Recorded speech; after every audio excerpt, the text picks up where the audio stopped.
I've worked with Black people and people of different races, and I'm a lover of humanity. First of all, I used to be a teacher, and now I'm an IT professional. So I worked with children most of the time, and there was an interesting dynamic when I started working teaching here in the U.S. I had normally coming from Africa, I have a strong accent. And so each time I walked into the classroom, my kiddos will always ask. I started as a substitute teacher, so I'll be in different schools probably almost every day. And so each time I walked into a classroom, I would hear comments like, why does she speak like that? And things like that. And it reminded me of the curiosity of children. And I remember taking that as feedback, running it by one of my uncles who had lived here in the US for about 40 years. And he gave me a very unique icebreaker that I started using subsequently as I taught in different schools. So he said, when you walk into a classroom, I'd like you to start by saying you are from Africa, precisely from Cameroon, and that you speak multiple languages, which are English, French, and your local language, and even Pidgin, which is broken English. And that will maybe arouse another level of curiosity from the kids. Sure. And they would be either interested in getting to know the other language you speak. They would, and when I started doing that, I noticed that each time I said that, they paid more attention. They were not distracted by my accent, and they were more interested in, hey, Miss B, can you tell me how do you say I love you in French? How do you say good morning in French? And so it turns that experience from me feeling irrelevant to me feeling relevant within my classroom. And it also helped me really connect with the children. But what I also noticed on the flip side of the coin is when I walked into a pre-K class, pre-K to kindergarten, they would not notice my accent. So, and I was asking myself questions, even though I had some knowledge about child psychology. I wanted to know more about why the younger kids did not notice the accent, but the middle schoolers and the high schoolers could notice my accent most of the times. And I just saw the innocent nature of every young child. And I connected with Black people and other cultures during that time also. And there's this unique dynamic, paying attention and listening to them. Just making sure that you connect with them from not from a place of judgment, not from a place of any form of bias, but wanting to know who they really are, what their aspirations are, what are some of the struggles that they've had as individuals. And I've I got in contact with Black people of different social levels, those that are professors in universities, because my uncle had a restaurant. So I got to meet so many people of different levels, young kids that are just dropping out of school, the ones that are hanging around the street. And then I also worked in a school that was young juveniles were in that Yeah. school. Yeah. I remember. All right. Do All you right. want to pause? All Yeah, right. I know I've been going. That healing. So Okay, I gotta. So you would say for a lot of African who are listening, the strategy that you use, which is because this is one thing. A lot of the time, some people would say, well, if you are African, you are in a continent where there's countries all around, and perhaps most likely you're gonna pick up a language. You're gonna have probably your mother's tongue or your ethnic language, and you're gonna pick up the language of the colonized country, and perhaps pidgin English. So you said for you, what has helped to somewhat break the ice is letting people know your background. correct. Yeah. Okay. All right. Yes. So, Letting people know your background is a way of carrying them along because it's normal for people to pay attention to things Hey, that bro, are not. hey, bro, can I ask you a question? Let me ask you a question. all right, no, yeah, you can keep going. Yeah, it's normal for people to notice something that is different from what they are used to. So instead of just thinking that the reason why they are noticing it is to criticize it, they might just be noticing it because they are curious to find out why that thing is like that. Yeah, So true. I think those icebreakers really helped me connect with most of them. Yeah, And my very first years also here, I was learning also because there were certain words that I would not understand. Because as a Cameroonian, we mostly speak British. The English is mostly leaned towards British English, so there are some American slangs that I would not understand. But I also needed to do the work for myself so that I can connect with them more. And true. working in the school system, you need to connect with the kids at different levels. Being a substitute teacher, I was in different grades from PK right up to the 12th grades. So you need to know how to connect with the kids. And I noticed that kids, families are going through a lot in this system. And if you don't get to master the system enough, you will not understand why some people will just maybe have an outburst of emotions in certain circumstances. And then working in my uncle's restaurant, he had some employees that were African Americans. And I had to really connect with them at a very closer level to know what they've been through in life. My background is also social studies. So I read a lot of history books. I taught history in some levels. And I noticed that the history was also, again, most of what was documented did not relate with what I learned when I was in Africa. Yeah, So I was asking myself questions like, what right. is going on? How can I relate more? And I had to learn how to empathize more than True. be judgmental. True, And because a lot of people, it's not their, well, it's somewhat their fault. I was gonna say it's not their fault because it is unto us to do our research and not just rely on what we see on television, especially when it comes to a certain type of mindset that is being pushed in the media about a certain group of people. Since we're talking about the Black Americans, there's a lot of negative ideologies, negative mindset, just basically that are spread and to make them look like the worst type of human beings all in that country. So for you, you said that you had to like somewhat relearn and remove the unnecessary, the lies, and to actually be able to tell the truth from your experience basically with them. correct. Yeah, guys, if you want to join the conversation, you can request to come up to join. Yeah. So were you able to actually communicate with your Cameroon people as well to tell them the truth, to let them to set them straight? Because I've talked to a lot of Africans, and some of them, a lot of the time, they think they have the worst belief about Black Americans. And even sometimes when some Black Americans join this live and want to tell them the truth, they will still not believe. It's Right. yeah. So what can you say on that? That's yeah, I'll agree with you on that. Like I said, I've connected with them, different walks of life. Even my hairstylist is an African American. She's amazing. She learns how to cook jollof rice from me, and she will cook it during some of their cookouts out there, and they really enjoy the fried rice. So she calls it Nene rice, which is actually after my name.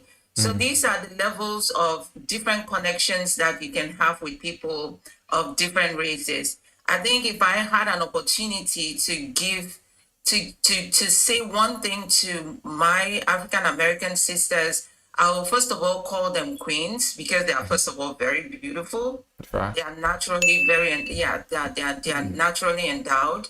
But I'll also have to mostly the men. I think my heart bleeds when I see young boys not in schools.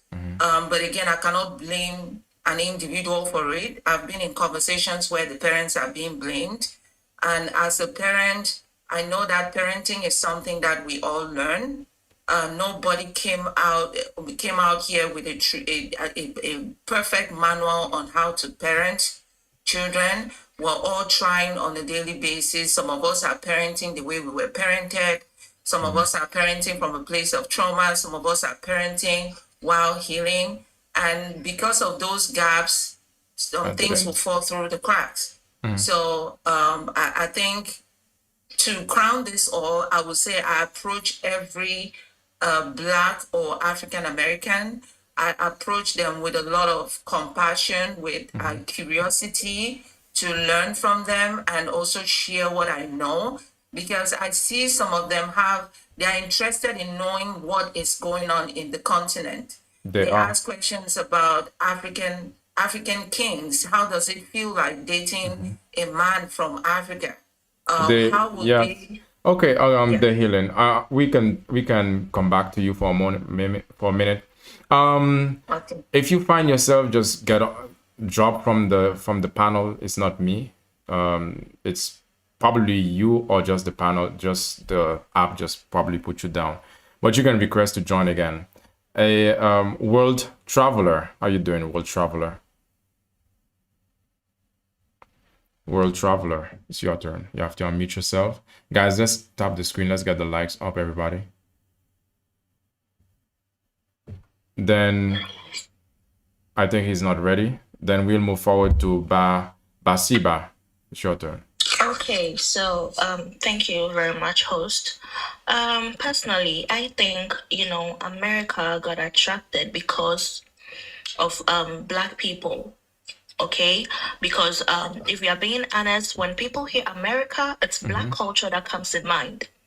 The music, R&B, the rap, everything about Black Americans, and that is why they're having a tough time in America. If we are being honest, right? And a lot of people, even a lot of race, tends to mimic, copy their style. So as an African, I think in these times that they are getting to know, the real color of the world, I think they need to come together. And there is a problem they have, which we can't even lie about it. What is the problem? The problem is they are quick, to anger. They are quick tempered. They should protect each other. Okay, if there's any negative thing I have to say about Americans, they need to protect each other, because I'm not seeing that they don't protect each other, the gun violence and everything. So when they work on that, I think everything is going to be perfect, because they are perfect people. They have great culture, and America is attracted because of them. And that is the truth. That is why people are fighting their glory. They hold America, whether they like it or not. I'm a Ghanaian though. Thank you so much. All right. That's what I have to say. All right. A lot of people are fighting it, but a lot of people actually they imitate it, because what I've seen a lot of especially some things are happening right now with the Asians. They have Yes. created a doll. We were So talking jealous. about this, and whenever I look at them, when you look at their style, they are actually mimicking, Copying. and Yes. not just the Yes. style but also the music. So I'm like, Yes. Even with Nigerians, they are copying Nigerian Afrobeat and everything, yeah, but then Yeah. it's such a, you can see that they are not real. They are Yeah, not they are not they are real. not Yeah. because they are taking, oh, you ready? Because they are taking what they want and use it from the Right. from the style of the Yeah. Black Americans, and Yeah. then the music, the style, Yeah, the the food, music, the style, and R&B. everything Yeah. else. So I'm like, okay, then stop talking so negative about them. If you You want know, to look right? like them, if you want to dance like them, if Yes. you want Yes. to They talk like even them. their style of talking, they try to mimic everything, every slang. It's all hatred. So I just want to tell them they should protect each other, because they are all they got. They Yeah, need to protect each other. Correct. sure. Yeah. All right, world traveler, it's your turn. Hello, me. I'm look at it the positive way. I'm a Mexican American, and I grew up with African Americans, and I learned a lot of African history, which was good for. I lived in Africa for 2 years. I was in Uganda, Rwanda, and Congo. And if it wasn't for the African American, I don't think I would have gone to Africa. Wow, You how so? know, How so? hmm? How? You say if it wasn't for the African Because American? I learned history. I learned Mm. African history from African Americans, and I enjoyed it and I loved it. Mhm. And my dream was going to Africa, and I ended up living in Africa, mainly Uganda. Oh yeah, beautiful place. Yeah, I have adopted son in Africa in Uganda, Mhm. and I have an ex girlfriend out there. But you know, to me, I love Africa. You know, I really do. I love the cultures, the villages. What part of Africa are you from? I'm in Europe. I'm not from Africa Oh, directly. oh, you're European. Yeah, Oh, okay. yeah. Guys, You let's still stop the got that screen. African roots, huh? Yeah, exactly. That's Yeah, good. That's good. yeah. So, guys, if you want to join the conversation, you can request to join, but I prioritize people who are my followers, who are part of my team. So, okay. Is that all you wanted to say, World Traveler? That's it. I enjoy Africa very much. I Mhm. wish I was out there right now. Yeah, me too. I'm in America. Yeah. Yeah. All right. Appreciate your input. All right. Hmm. Let's move to Cobalt or Cobalt. Cobalt Labs. Yeah, what's up, man? How's it going, man? Good, good. Interesting name. Fine. My thoughts on Black Americans. I think, first of all, Black Americans made it cool to be Black. And the other guy can hear me to his mind, please. Yeah, Right. I just did it. It's okay. Yeah, they made it cool to be Black and being very close to the headquarter of the imperial system. It kind of like very, very easy for whatever they are doing to transcend to every other part of the world. You know, I have my brothers that have never been to America, but they speak Black American. They have this accent as if I'm like, man, have you traveled before? They're like, no, kind of like that influence, that energy that they have. You know, most people kind of like see them from the light of the cities like the New Yorks, the Chicagos, and all that. But when you come to the more conservative states, they are more conservative than Africans. Mm. But you know, when most Africans, when we traveled first, we go to all these ghetto neighborhood because we can't afford to be in those rich, like very affluent Black Americans. So our lens is based off that. And somebody, when you visit, stay here 2 weeks, like, oh, and when everybody they don't work, they're just staying at home and all that, which is very, very peculiar in our own community where we have uncles and aunties. They don't work, they just sit down calling people like, hey, I've given birth, can you support me with this, that, and that? So all those things, like when you go to all these southern states, you see they are more conservative than Africans. But you know, this narrative, this white supremacy is trying to destroy the image. Like we kind of like see them from that lens. But when you interact with them, when you kind of like get closer, you see they are very, very hardworking, very, very industrious more than us, very, very resilient, very, very like community oriented. Mm-hmm. And that's why when you see people, when they just make it out of the hood and all that, oh, they'll be like, oh, my family, my grandma, my days, my mom, you know. So it's quite different, but because you know, there's this saying, nobody will ever say their mom's food is not good. That is why and also we are very, very patriotic. We always believe that our own is the best. But when you look, they have their shits together more than us. And they have the advantage because they are very, very like opportune to be very, very close to the imperial system that gives them advantage. But for us people like doing well back home, no, they are very family oriented, conservative, hardworking, Respect, well educated, yeah, and all that. respectful, and all of that.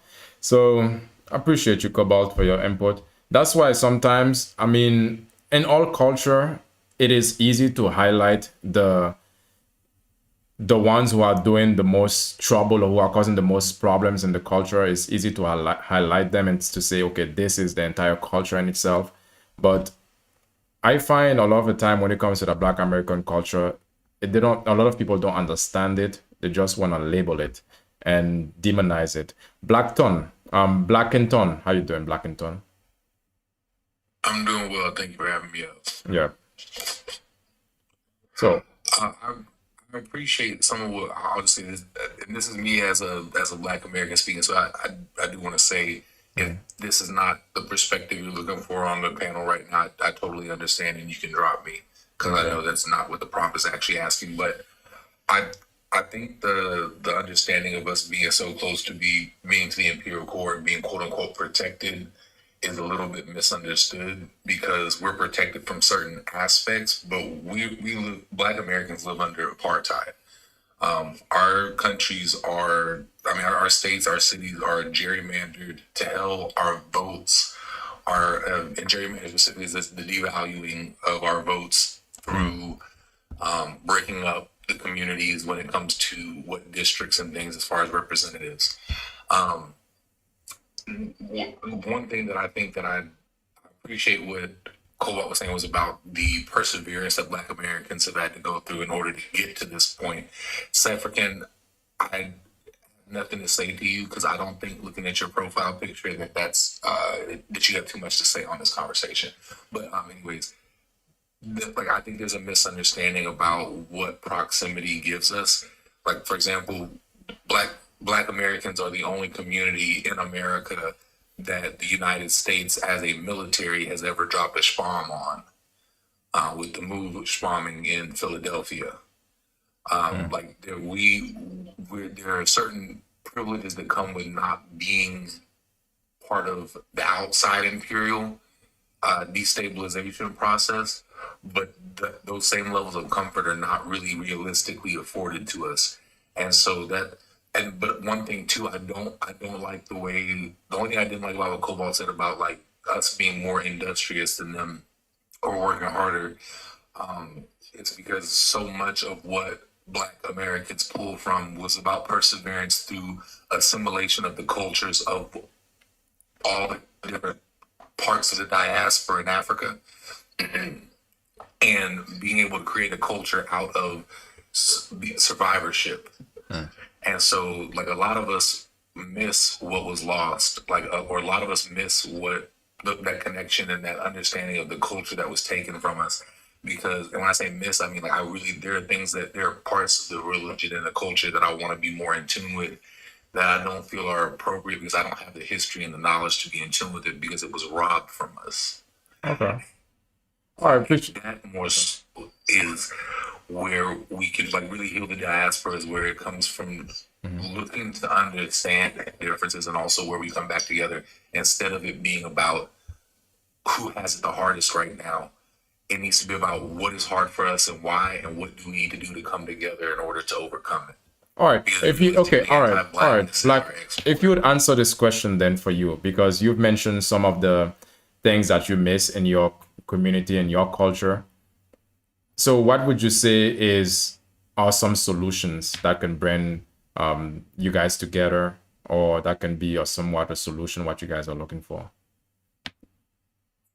I think one thing is like, I mean, there's just a lot of anti-American blackness and anti-blackness in general. Like for some example, Mick in the comments is talking about you can't miss something that you never had. You absolutely can know that there is something that is a part of you that you don't have. If you lost your leg and you're walking without a leg, even if you were born without one, you would know that you were missing one. And there are times where there's music, there are cries, there are things that are cultural and deeply rooted that I feel called to. Like not everything that every African culture does do I feel pulled to or called to. That I respect it and there's beauty to it, but there are things that, especially with like a lot of West African traditions, that like they speak to something spiritual that like more than just physical that speak to me even though I was not raised in that. There's similarities to the church cries and the things in the gospel and the music that I was raised on that show that persevere basically through time. All right. And so to me, those are the things that I quote unquote miss. I think it's about coming together for understanding and not trying to ostracize each other, because people specifically, like some of the ones in the comments, are trying to force our differences. Yes, we absolutely have differences in treatment and things that we've gone through, but so much of it was so similar. And realistically, we were brothers and sisters in dealing with anti-blackness. True. That's the bottom line. That's the bottom line. Some people who are trying to force the differences. Of course, everyone from different part of the globe gonna have different differences because we all have somewhat of a different culture. But when you really look at it, there's something that also bring everyone together. Guys, let's stop the screen. Let's get the likes up to 5K. Appreciate you. If follow my account, Romulus Travel, is your turn. Hello, guys. Hello, everyone. How are you? I'm all right. So, I am from the Bahamas, so I want to say a different perspective as well. So, I'll be in the middle of obviously Africa as well as the Black American experience. Romulus, we can take it from your perspective as a Caribbean man. Yes. How do you view Black American? So, I love Black Americans first and foremost. They are always here. Obviously, we rely on tourism. So, it's always a great experience when you connect with people from the United States because they're just like our brothers and we consider them to be our brothers.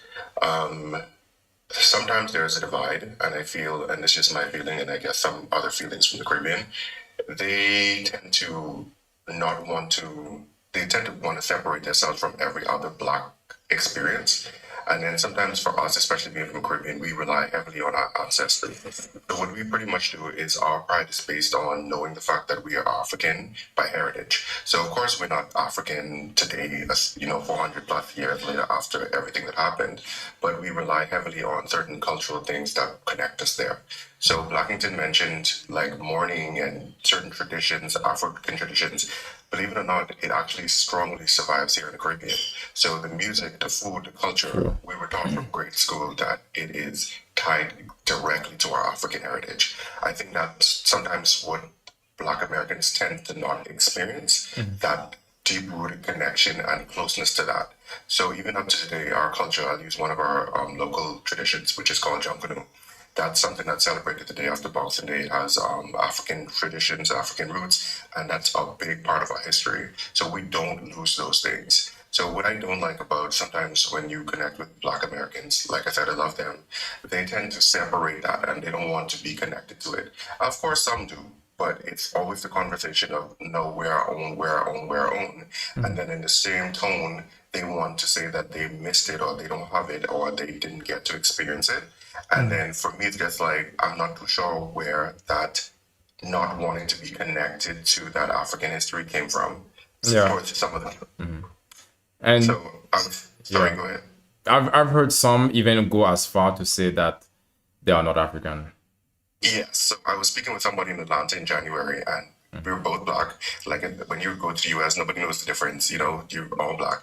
And I was saying, okay, where are your family from? He was like, oh, my family is actually, we met them here and they were on Indian reservation. They were Indians and the white people met them there and they're rewriting history. And I'm like, oh, this is different. It's like they don't even want to be connected to that. Whereas I'm so proud for them to have that heritage and that experience to say that, hey, that's where my roots are. Now, first and foremost, I'm Bahamian. And any Caribbean people, if you know Jamaicans, you'll know they're Jamaican first. If you know Bahamian or any person from Caribbean, they're very Caribbean focused. But at the end of the day, they're deep rooted. We know that we're connected to that African ancestry. And I feel like that is so important for our identity because we don't necessarily know where exactly we came from, but we know that West African had heavy influence on our culture today. So I think it's just very important to recognize it and not try to rewrite it. And even if you don't know much about it, try to get into it, try to explore it. So even when it comes to gospel and traditions and music, you just want to understand where it comes from. Why do we celebrate it this way? Why do people in Florida celebrate different from people in Louisiana? Why do people in South Carolina celebrate different from? It's all based on, it's connected to the African tradition. Yeah, appreciate your input. No problem. Yeah, KK, how you doing, KK? Hi there. Hi. Well, how are you today? Good, good. So you've heard some of what I mean, all of what Romulus have said. First of all, how you doing? I'm doing fine, thank Good, you. good to hear. So, what are your thoughts on what you've heard some of the Africans here on this panel have said, and including your own added value to this conversation? Okay, well, I pretty much agree with some of what they said. Well, I'm Jamaican, so I can Okay. relate, of course, to what they're saying. I understand totally Thank you what. for your service. Okay. What y'all do to oxtails. Yeah, right. And the patties, oh my God, they got Jamaican Yes, patties. I know you love that because Yeah. you're in Great Britain, right? Who, me? That and curry goat. Oh, oh, cannot forget the curry goat. Woo. Yes, Delicious yes. food. But I yes, only go to Jamaican restaurants if they're mean to me, though, because otherwise the food's not good. Yeah, I mean, oh my yeah. goodness, wow. Isn't that something? You gotta have a little bit of attitude. They'll like you eventually, but if they're nice to you the first 3 times you come, you can't trust it. Oh my goodness. Wow. Oh. Okay. Well, that's your experience, huh? No, they real nice. They just You don't quick get with it. it. It's like get your food and get. Yeah, yeah. Oh, so you can be honest with me. I know what you're talking about. Okay, well, I just want to get to the issue. Well, I agree with pretty much what most of them said. I mean, there's obviously a disconnection with BLK Americans due to our cultural differences. I mean, there are bad and good Americans. I have some negative and great experiences. I mean, it's really a challenge dealing with them. I have to say that I'm just being honest. And most of them are not focused and ambitious like we Caribbeans and Africans are. I didn't say all of them, I said most of them, okay? And they don't have great work ethics. And they're very insecure and they're intimidated by Black immigrants. They really feel threatened by us. And they just give us a hard time in the workplace, So I'm just going to land right there. That's just pretty much my experience. May I respond? Yeah, sure. That's her. But you have to keep in mind also that's her experience. Eh? Just like if you'll go to the Jamaican restaurant, and if you get your experience, how you experience a Jamaican restaurant would be up to you. But again, you can respond. You can respond. I said it in general at a restaurant. I said most of the food will be good if they're rude. I didn't say that all Jamaican people or all Jamaicans. She said most. I didn't say that that's generally their attitude. I said the best cooks are. That's true for French cuisine, Japanese cuisine, almost every cuisine. Chef Gordon Wait. Ramsay. Sure, I did not say all of them now. Be careful. I You did said, not all. no, you didn't say all. You That's true. said they are generally, but you spoke in a lot of generalizations. Okay, Yeah. all right, go ahead, Miss KK. I didn't want to interrupt you. Yeah, All finish of up. them, okay?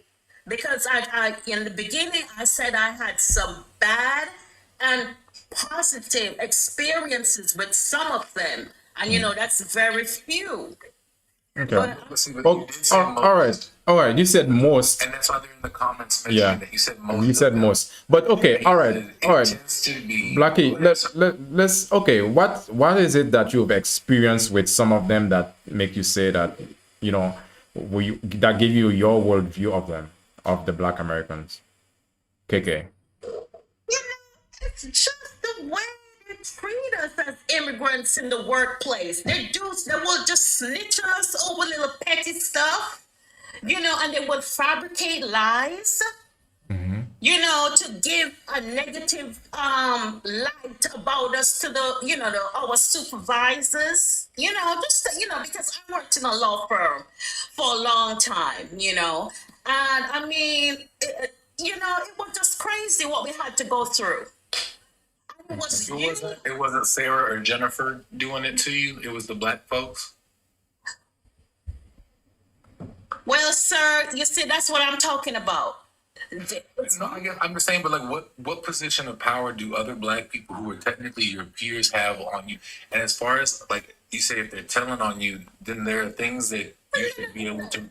It's like, just little petty stuff. Like maybe if you borrow something and you didn't put it back in the right spot, or you might be busy in a cubicle area, just little childish petty stuff they would try to complain about. I could go. I'll tell you, if you regularly borrow something of mine and you don't put it back where you got it from, I would be frustrated. No, but I'm just saying it doesn't even make any sense. Like if you might borrow a pen or maybe a clip or something, it's like, That's enough for you to say that they're mostly lazy. Huh? They don't work as hard as Caribbeans, because what you said was that they're mostly lazy and don't work as hard as Caribbeans. This is kind of what I guess this is kind of what I was speaking to earlier. Days was I feel like that's All like intentionality to divide us, No. and that's why I don't. No. I'm just let me just. All right, okay. Let Blackie. I'll give you a minute to say what you want to say. I don't even need a whole minute. I'm just gonna land it because it's just one sentence. All right. I'm trying to like respond to the one thing that she Yeah, said. just so you don't get But interrupted. Though. I appreciate you. But I guess what I was just saying, KK, is you're focusing on the divide between people. You're focusing on a slice of the pie that we're already fighting over crumbs, instead of looking at the bigger picture where Sarah and Jennifer are the ones who are actually reporting you and who are in a position of power over you, and their word actually means something. So instead of doing that, instead of having a conversation with your coworkers who are frustrated with you and saying, hey, is there a way we could, like, what's your frustration? Because I will usually go to my coworkers first and be like, hey, it seems like there may be some animosity. If you don't want to talk about it, I totally understand. We don't have to. But, I don't want there to be an issue with us through work. Is there anything I can do for us to make this easier and smoother so we don't have problems? Because it may just be that we just don't need to interact. But too, it's like you can't communicate with them. You know what I'm saying? Because there are a lot of times, I'm not saying all of them, but some of them don't have great communication skills. And that's another thing. They don't know how to speak to you. And what? And I don't like that generalization either. But again, my point would be that do you understand how somebody who is constantly dealing with microaggressions through every aspect of their work, their school, throughout their entirety of their life? Because, like, for example, if you grew up in the Caribbean, you grew up with other, black people. So you were not facing anti-blackness from systems and institutions. You were facing black and outside institutions. Absolutely, I don't disagree with that. I want to be very clear. I have so much respect for my Caribbean countries because y'all set the model for us to be able to get freedom over here too. So I don't look at you apparently the way that you would generalize and look at me. But what I'm saying is that I guess I'm just frustrated with that because I'm communicating with you right now, but I could easily be just upset about the way that you said that and just go off. But and that's what it is. But because I want to call you in, I want this to be a intra-community conversation. Yeah. That's why I'm telling you what you're saying is harmful, because there are some times where somebody, yes, is going to respond with the assumption that your intentions are malign, because that is what we get as black people in America, because our intentions are never assumed to be good. If a black person does something good in America, that is a bad person doing a good. Appreciate you, Glenn. In American Gods, when a black person in America does something good, it's a bad person doing a good thing. When a white person in America does something bad, it's a good person doing a bad thing. Yeah. The whole way that we are viewed and treated. Look at the child case that just happened over a water bottle. That little boy's life, that 14-year-old boy's life, wasn't worth a water bottle. Exactly. So, but that's my point, because it comes from a devaluation of people who say things kind of like what you're reiterating, where, well, they couldn't have talked to him. Black Americans can't be talked to. They're difficult to communicate with. But okay. You see how they rhetoric? Yeah. No. No, wait. All right. So if you're gonna interrupt, first, guys, if you let's get the likes up to 5K, please. If you want to join the conversation, I would suggest that you share some gifts. Yeah, Kay. But do you understand your statement? We're not saying that, yeah, probably what you're experiencing is in your surrounding, but if you say most, that means that's like a different, it's a different packaging. But you know what? I mean, my sisters also experience the same way. But you know, we're so experienced to it, right? You know, it has been happening so often, so we know what's what. You know what I'm saying? All we have to do is just don't eat lunch with those people. Go somewhere else. You know, we Okay. know what to do. We just know how to brush stuff like that off our shoulders, pretty much. You know, Okay. and we know how to handle it now. See, okay. Oh, okay. Hold up. Okay. We let's get somebody. The Healing Hot Seat. I think that's your Yeah. name. So you've been a person. You've been here from the very beginning. So being objective, you've heard Case Point, and you've heard Blackington's point. What are your thoughts on this and these two? I would What say that from my own personal experience, I've never had any Black American come up at me, but I've interacted with so many of them. And what I noticed from my intuition is the fact that they sense judgment and bias from a distance. And so when you're Appreciate you, just approaching feminine. them, you know, communication is verbal and non-verbal. And sometimes the way you approach someone can be a trigger to them. There are so many of them that they are living in fear, they are living in judgment and all of that. And the moment you're approaching one of them, you have to carry the demeanor that is inviting, that is calming, that is soothing, so that they can be the best version of themselves. I've worked with a paraprofessional in a classroom for 2 years, and we've never had any confrontation. It's not like there've never been days that she came in not feeling angry about what someone said, or angry in the hallway about what another teacher said, or something like that. But when she walked into that classroom, she felt calm because of the way I would look at her and the choice of words that I'll use towards her. I'm not saying that people should go around just having the same demeanor and trying to be calm for other people. I've seen Black people go off on other people, but it's never been on me. And I've worked with different all right. locations with Yeah. people with different temperaments. So Def- I would rather say that it's a small minority that And- is probably acting that way, and all of them are taking a hit because of that. Yeah. Appreciate and you. if they Okay. are All right. treated the right way, Appreciate they your will be the input. best version of themselves. All right. Appreciate your input. Hey, ma'am. The thing is, I am One a minute. very calm person. Okay, I am not the one to attack anybody or anything. But when you have certain co-workers saying things like, making statements like, "Oh, those Jamaicans think they're better than we BLK Americans," you know, those are the statements they want to, you know, they usually make, and it comes right back to us. Okay, if I may be honest with you just for a second, and this is nothing against you. Naturally, you have a sharp, beautiful voice that if someone is showing up or maybe just listening to you and they're already going through an internal tumor, they might get triggered by the sound of your voice, by your tone. It's not that there's anything wrong with your voice, but for someone that is already shouting. And I'm not saying that you should go about speaking so softly because you want to please everyone around you. I'm just saying that maybe for the people that are around you, that tone already triggers them and then they become defensive. What are your, That's just from my standpoint. how do you feel about that, KK? What she just said.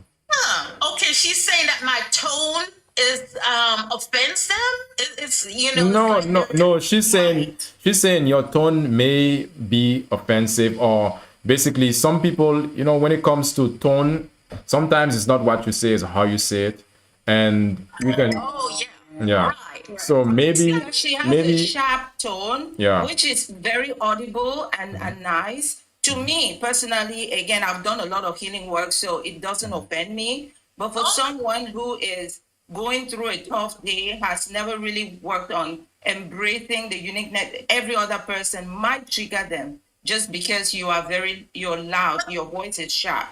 It goes to also our vernacular, just our cultural differences. You know, True. it has a lot to do with that. True. Because we speak differently from them.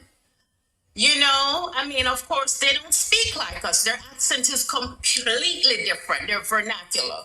So then and again, because, you know, like some people at my workplace who usually say, oh boy, I just love your accent.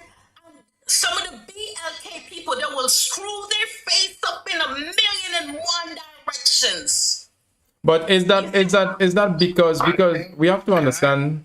Okay, since you Blackie, BLK man, so you No, can no, speak. sorry, I was just want to make sure I didn't interrupt you. No, it's okay. You can But go yeah, on. like to your point, Kay, I think one thing is that like the American government has been very intentional about talking about how Black Americans are different than other Black people. And when I say different, not in a positive way.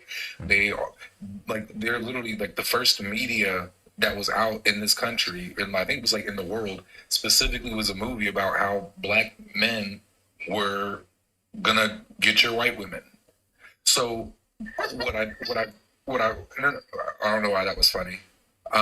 But so like my point being, there was a whole expectation of anti-blackness, of anti-black Americanness, specifically as an export, the same way J-pop and K-pop are an export of Japan and Korea. So literally there is actually a consistent tone where a lot of times Africans are anti-Black American. They think that, oh no, we're not like those Black Americans. The Akata, for example, like that. And I'm not saying that to you, obviously, because you're Caribbean, so that doesn't apply to you. But like that type of, oh, we're different than those Black Americans. Those Black Americans are savages. We're better than them. They've also tried to specifically pit us against each other so that there would be no unity. Because whenever there was unity, like when Malcolm X was traveling through African countries, and whenever African countries had unity and solidarity, they were more powerful, and they could stand up against U.S. imperialism. Yeah, I appreciate that. Yeah. For you to like kind of be spouting those same anti-black things is like, it's more so it's a detriment to your own country. Because when you're not fighting for those same things here, it's literally what's going to cause problems for your country. Like, All right. the fact that so many Black people and the anti-blackness in America has spread to the point that people don't even realize there are literally Caribbeans, people from the Caribbean, who are being deported. They don't know about all the Black people who are, and the Haitians who are facing this and being discriminated against. They're not the focus because they're darker. All right, let's give no hold up, Kay. All right, Kay. Let's give somebody new a chance to speak. Silas Pro, you've been wanting to chime in, Silas. Silas, you've been wanting to chime in. I think it's been a while, it's been a minute. Or then if you're not ready, guys, let's stop the screen, please. Let's get to 10K likes and share your gifts. Jamie, how you doing, Jamie? Jamie. All right. Yeah, Shop Life. Hey. Good morning from here. My name is Basi James. I am an African living in America for the last 6 years. Yeah, before I came over here, I never had any issues with the fellow blacks who've been here before us. Whatever thing I saw as an issue, a reflection of what I left behind. For instance, people who occupy a particular place, sometimes when other new people move in, there's going to be that kind of cultural shock, and there's going to be some negotiation of space. So this is exactly what I see. I like the template of this discussion. Is not focusing on we versus them, because essentially we are almost the same thing. It's like we are the same thing, logically. But because of opportunities, because of limited opportunities, there are conflicts, and then these conflicts are amplified by different narrations. And I don't expect Africans to feel what the blacks here are resenting is what they wouldn't have resented if they were if we're the one that settled here first. Because if you go to South Africa, if you go to Nigeria, for instance, people don't move from one part and go to the next part. They will be embraced. But when it comes to opportunities, people want to first of all find out who were there before, who had paid more dues. So that is what I see. Before that, I just know that Africans always like to look up to African Americans because in terms of exposure, they were more exposed. I'm not talking about education here. They were exposed to the colonists. They were able to capture from part of their culture. They were able to advance in the areas of their music, in the area of their movies and all that. So growing up, we're looking forward to, replicating some of those things. And then kudos to those who have been able to, bridge the gap. Because we have been looking at problems, so I want to see what is the way forward. All right, One cool. of the way forward is about Last point. unifying the struggles of the Black people in movies, in music, in whatever art form. Movies like the Black Panther and all that were able to give a new sense of belief, within the community. As I'm speaking to you now, I would have been pretending to sound like you. But with certain developments, we have been taught to go back and respect what we represent, not try to be like the next person.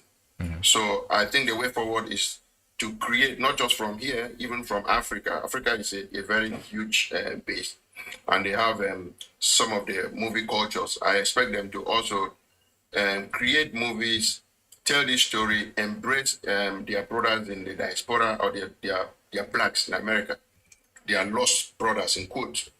Embrace them, put some rules, and that is going to talk to this discussion a lot, and then bring about understanding. Otherwise, everybody's right in their own right, and then there's not going to be this meeting point. And then the more we keep amplifying our differences, the more we are going to be. There's going to be disunited. Your Yeah. platform is kind of different. It's not a back and forth for today, but for now. No, it's always not a back and forth. Even if there's a back and forth, Jamie, it's more about still trying to understand each other through the differences. Because what we all have to understand is that there will always be differences. There will always be negative connotation that is spread towards whichever community that you are in. But at the end of the day, my platform is about bringing people together than rather trying to and understanding their differences as well. Yeah, I understand completely, but you're not going to spend too much of a time. So there was a time, in some. Okay, Jamie. I was trying to preach. Yeah, all right. Last point, so we can give way to someone new. So I was trying to preach in a platform about this unity, the concept I'm talking about, and I said that for the past 3 years I've been speaking at Black History events, and I was just told that I am not black, and I had to look at the color of my skin, whether it was black enough for me to Who told you that? Black History. Who told you that? No, in one of these platforms, because everybody can set up ring light and then discuss this Yeah. issue, and then they approach it in such a way that it's going to be more divisive. That's Yeah. the point I'm making. Okay, like that. So Yeah. thank you so much. Appreciate you. Guys, if you want to join, let's keep the likes going. Guys, let's get to 10K, please. And I would appreciate some gifts as well if you want to join. Silas Pro or Silas Pro. Do you want to join now or not? Are you ready? Silas Pro? No. Can you bubble up a little bit? Your microphone is low and you have a lot of... I hear music playing, but I want to say something, right? Yeah. Can you... Silas, can you... There's a lot of sound in the back. You ready to join? There's a lot of sound in the... Somebody else and let me finish eating, then Okay. finish, Okay. Just man in the bathroom. Yeah. Silas, give me a sign. You can unmute. Give me a sign when you're ready, when you're in an area that is silent. Guys, become a follower of mine, then you can join much quicker. So, Glenn, how you doing? Glenn Quagmire. Your name is Glenn Quagmire. That's just like for TikTok, but hi. Hey, So I am someone who's coming in, I guess, from Zimbabwe, which is a Southern Zimbabwe. African country, and I would say that I've been in the US for the past 4 years. And I think first off, I would say that the media plays like a big role in like what we see, because when you are back in Zimbabwe, you turn on like the TV, right? You're seeing, I think they try to like paint that picture of like Hollywood as being like this perfect place. It's all like rich, like rich people, like everything is like, or like manicures, like you want to go to America. And they always paint like white people as being like people who are like great people, they're doing good things. But then when you also like look at the same media, like from Zimbabwe, and then you try to see, okay, so what are they saying about Black Americans? It's always something to do with like there's like gangs involved, like violence, like deaths, and this was something that I did see for sure, like back in Zimbabwe. And then when I came here to the US, I was trying to now see, okay, so what does the US see in terms of like Zimbabwe? And it was shocking because for most of the documentaries that I've seen, or maybe like pictures online, it's always something to do with like hunger, like there's no food in Africa, there's no water in Africa, like they're savages. So I also feel like yes, we might also like blame each other, but I think first and foremost we just have like the thing of like the media too, because they are like pushing like most of this like narratives. But I feel like on that for sure the media does play a role. And I think also to Kay's point, I hear what you were saying, Kay, but I also feel like not disrespecting this, but if you go to every job and you have the same issues, like with the same race as you say, it might just be a you issue also because, yes, we get that, like, maybe things might happen, like, in the workplace, but if it's always the same issues, right, with the same race of people, I think you said, like, most. No, but the thing is, you're saying like most Black Americans, so it's like you're making that like, oh, okay, so with everything, it's always like the Black Americans, like they're always like against me. And you've been saying like your sisters too have the same issues, which I do get. Issues happen like in the workplace, that is common. But then if it's always happening with the same, like, like, I don't know. I just feel like. but no, sir, I don't think you understand what I'm saying. I didn't say every job, but I said it's usually the BLK Americans. I never usually have issues with the Latinos or other races. Why are you so heated at him? He is not African American. Calm down a little bit. Like you saying about your tone, but like clearly you're upset. Explaining to him, I just said, I didn't say it was all jobs that I have been on. I'm just clarifying that I never usually have issues with the Latinos or other races. It's usually the BLK Americans. And my sisters also have the same issue.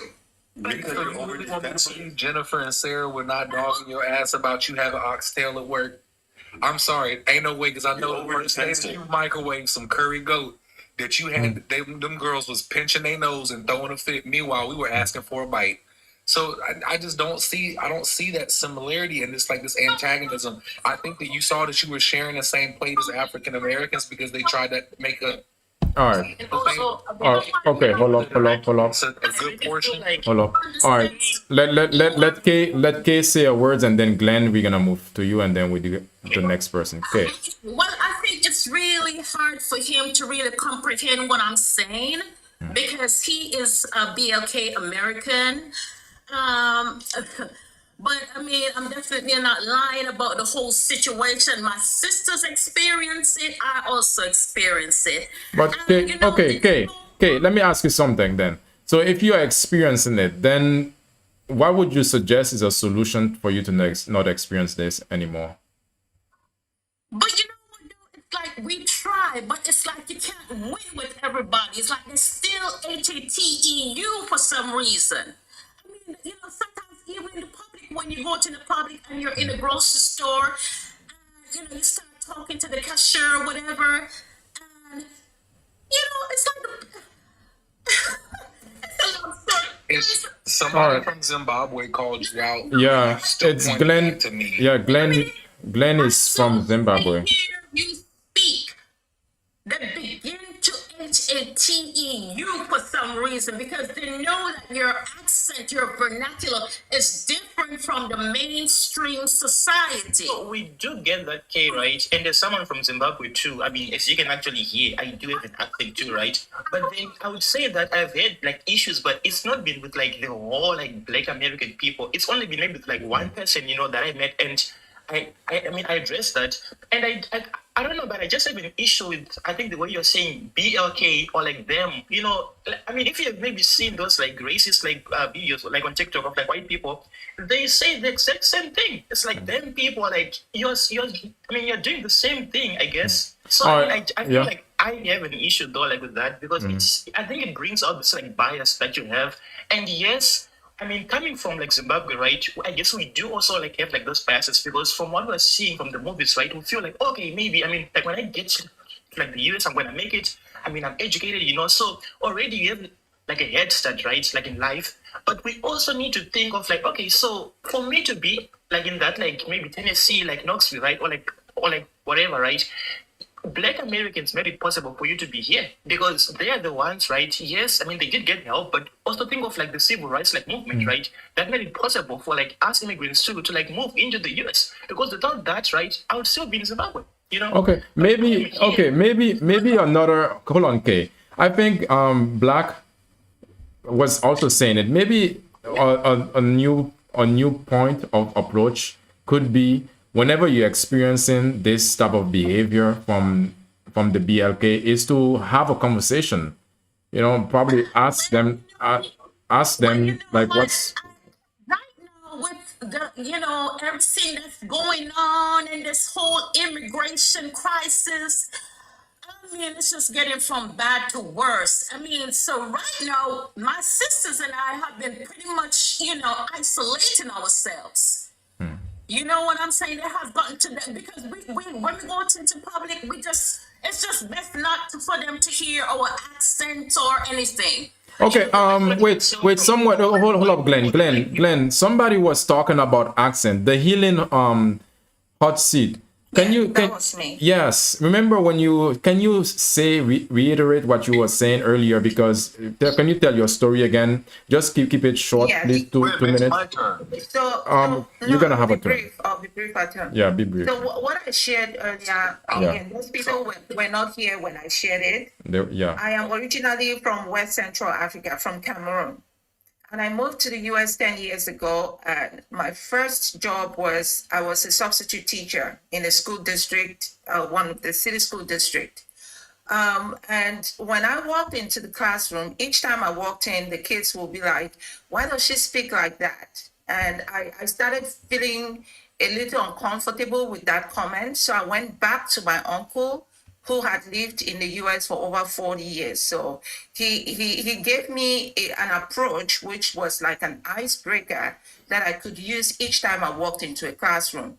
He said, each time you walk into a classroom, introduce yourself and tell them where you're coming from and tell them that in Cameroon, you speak multiple languages, and English, French, and your vernacular, your local language, and that's why you have an accent. It's going to reverse whatever they feel to curiosity. And once they start being curious, that's an opportunity for you to connect with them better. And when I started using that approach to icebreak each time I walked into a classroom, the energy was different. I started having the kids warm up to me better than I used to before. And the same thing with, this was mostly the older classes, maybe from 4th grade and above. But most times in the pre-K classrooms, the kids will not notice my accent, again, because they are very young, curious, and they are distracted easily. So I shared that earlier just to remind people that when I connect with African American, I'm sorry, if they prefer Black Americans, if when I connect with them, I want to build that relationship based off my curiosity towards them and open doors for them to be curious of what I'm bringing from Africa. It gives them that opportunity to blend in, not feeling like I'm taking up their space, or me feeling like they're taking up my space. So I'll leave it there so the others can speak. Yeah, okay. So basically, you cannot a lot of the time we can expect others, especially when you are when you are going to a community where there's the majority, and that situation, they are gonna be the Black American are gonna be the majority. You cannot expect them to change for you. You have to find a different strategy in order to help them understand. Okay, I'm from this country, and we have a different way of actually interacting with people, and try to find ways to warm up the conversation, or it's a different mindset. Okay, can I say something? I am not saying that I don't get a No, it's my turn. It's my turn. All right. Okay, yeah. Let's Kay. We can get back to you, Kay. Let's give Atom a chance. Atom. Thank you, my God. Yeah. I was born in East Africa, and I was raised here in America amongst African Americans. I lost my language, everything, so I'm an expert at this topic. This is my this year's. I know exactly because I come from an African household, and I grew up here. So, one of the things that somebody said is that an African man the African Americans told him that he was not black. The reason why they said that is that black for them is not a color of skin. It's kind of a background experience, a cultural background experience here in the States. This also means someone who's a direct descendant from chattel slavery. There's a lot of definitions for black. So not all blacks consider that the definition of black, but that's what a lot of people say. He ain't black, meaning he ain't one of us. Like us from chattel slavery, grew up here in America. But it can be, but that doesn't go all the way. That's not everyone in African American community will say something like that. They would black for a Pan Africanist will say black is all people around the world who are black.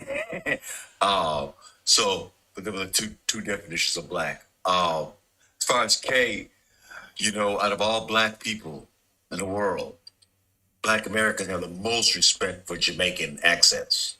They love Jamaican chicken. They love Jamaican people. They relate to Jamaicans more than any other black people. So this is, if you're having a hard time with mac and cheese.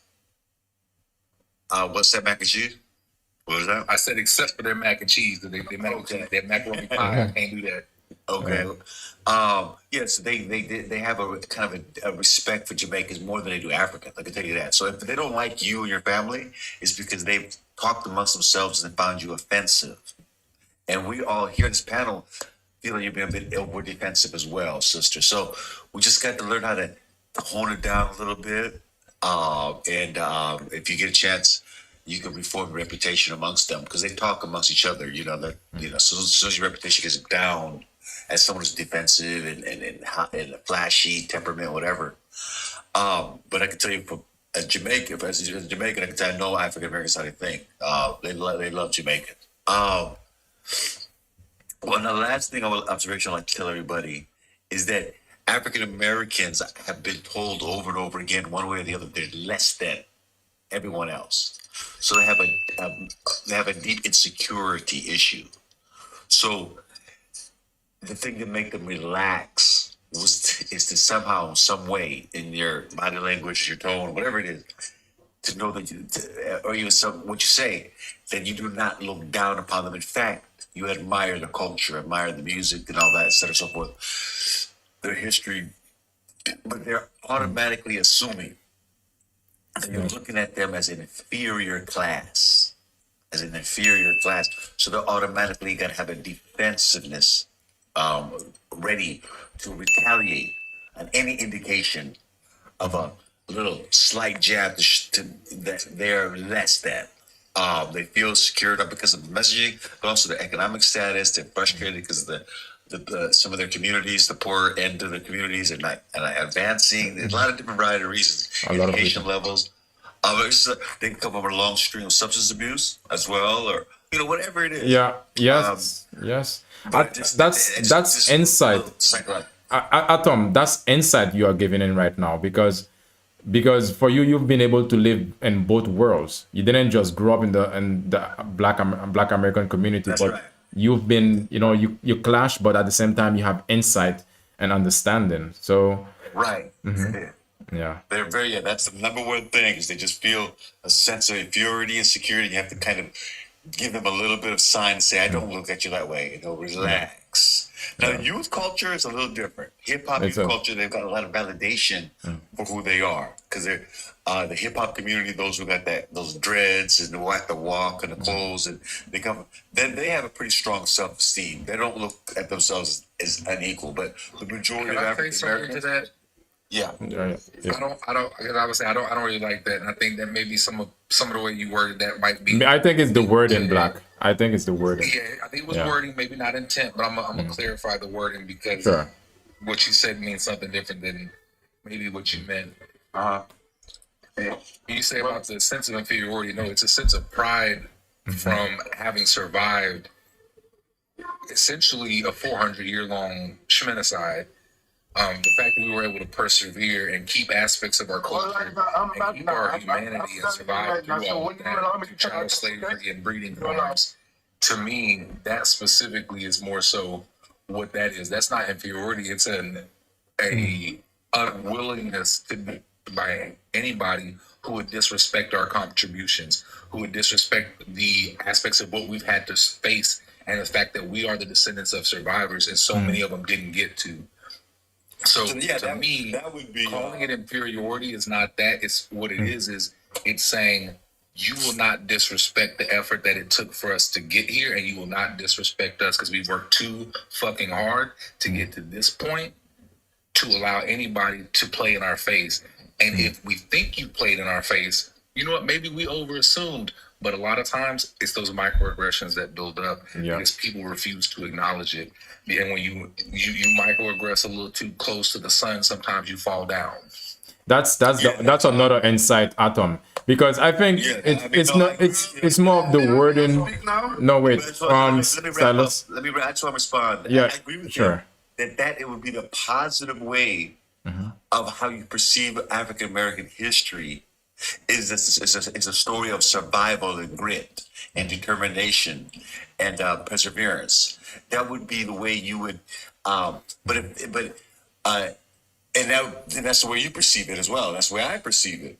But we can't say that's how everybody perceives it. We know that there are those who may feel a sense of inferiority because they've only been taught that they were slaves and not taught about the pride of the survival of slavery, and those that fought slavery, and those that fought in the Civil War, and those that, all the great things that happened in that dire situation. And all they've been taught in their classes is that they were slaves. So they might have that, wow, my people have not done nothing, and everyone else has done something. That's the white people.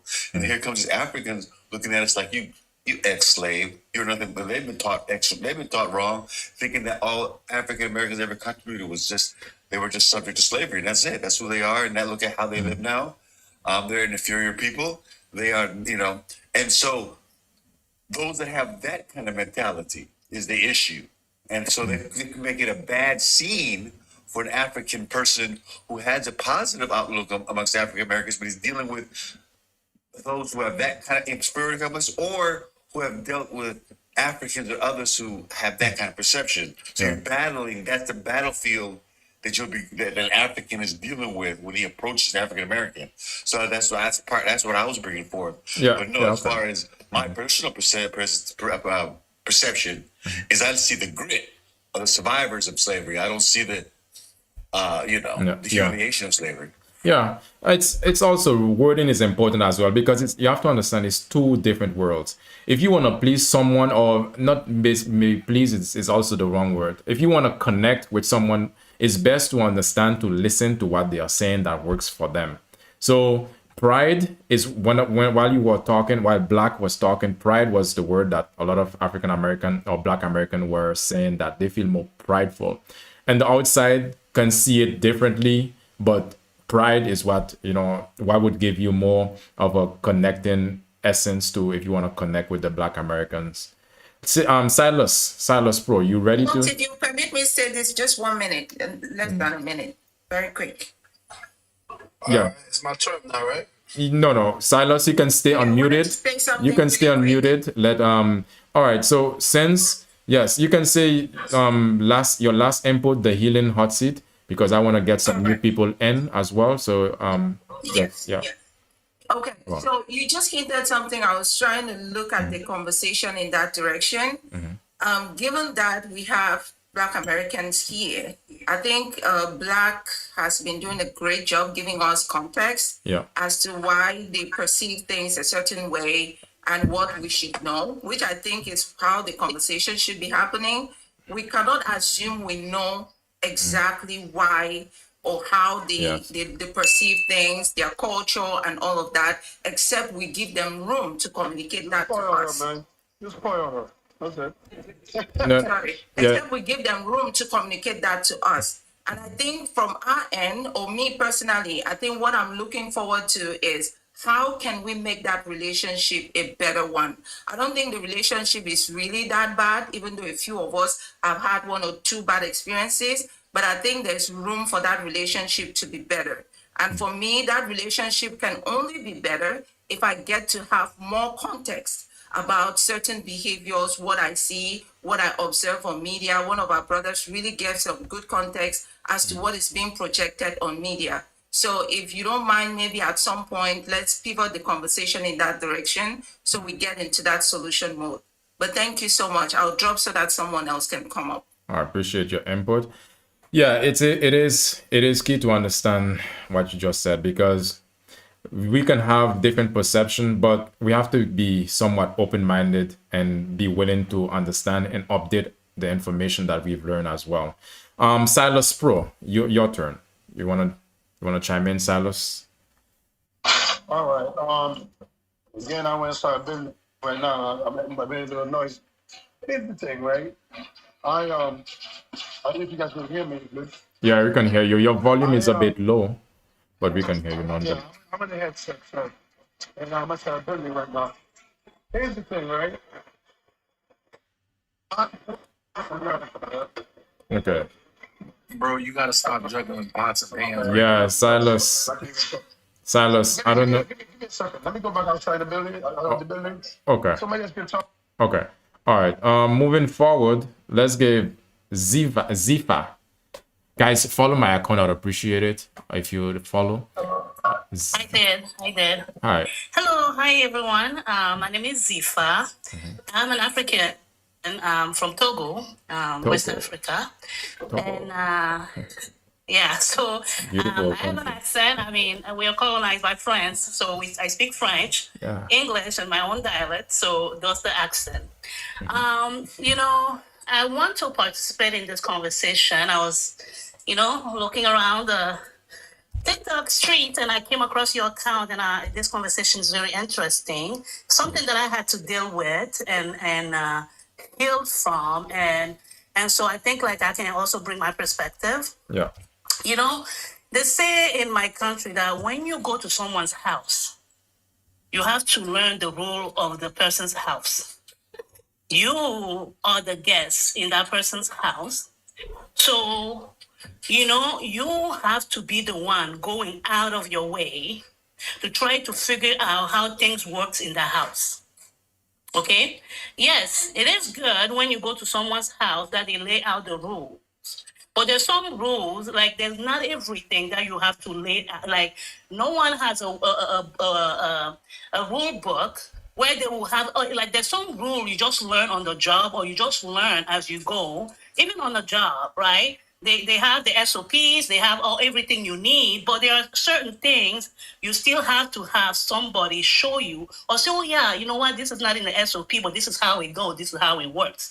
And I think that's what most of us African are lacking. Okay, we're African. We grew up in a community of Black people. We grew up, all of us, we were installed. It is installed in us to have pride, to have confidence in us. We didn't have to. We have our other problem that we deal with, but not, nothing similar to what Black American had to deal with, right? And so, yes, I came in this country when I was about 13, I believe, right? I was made fun of at school, and all that stuff, right? And, it was a tough time growing up. But then I started to learn, right? This is part of the culture, Right? I have this boy, he's black, African. I found out later that this guy he actually liked me, but he was the Yeah. worst one that made fun of me in that class. Sometimes that He happens. made fun of me. I cry when I go home and all that stuff.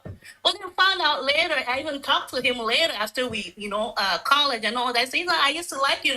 I was like, it blew my mind. I was like, what? You made me miserable, right? And because he will always make fun of me, he will go and we'll go to different classes. He will go out of his way, come to my class and try to make fun of me.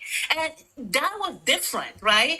So there's culture difference. There are a lot of things that we don't understand as African, and we come here, we still expect the same behavior that we were taught back home, from people who are in a different, culture, and then we get offended. We get Appreciate upset. you, Why don't they Oriama. like us? Thank you, Oriama. Appreciate you.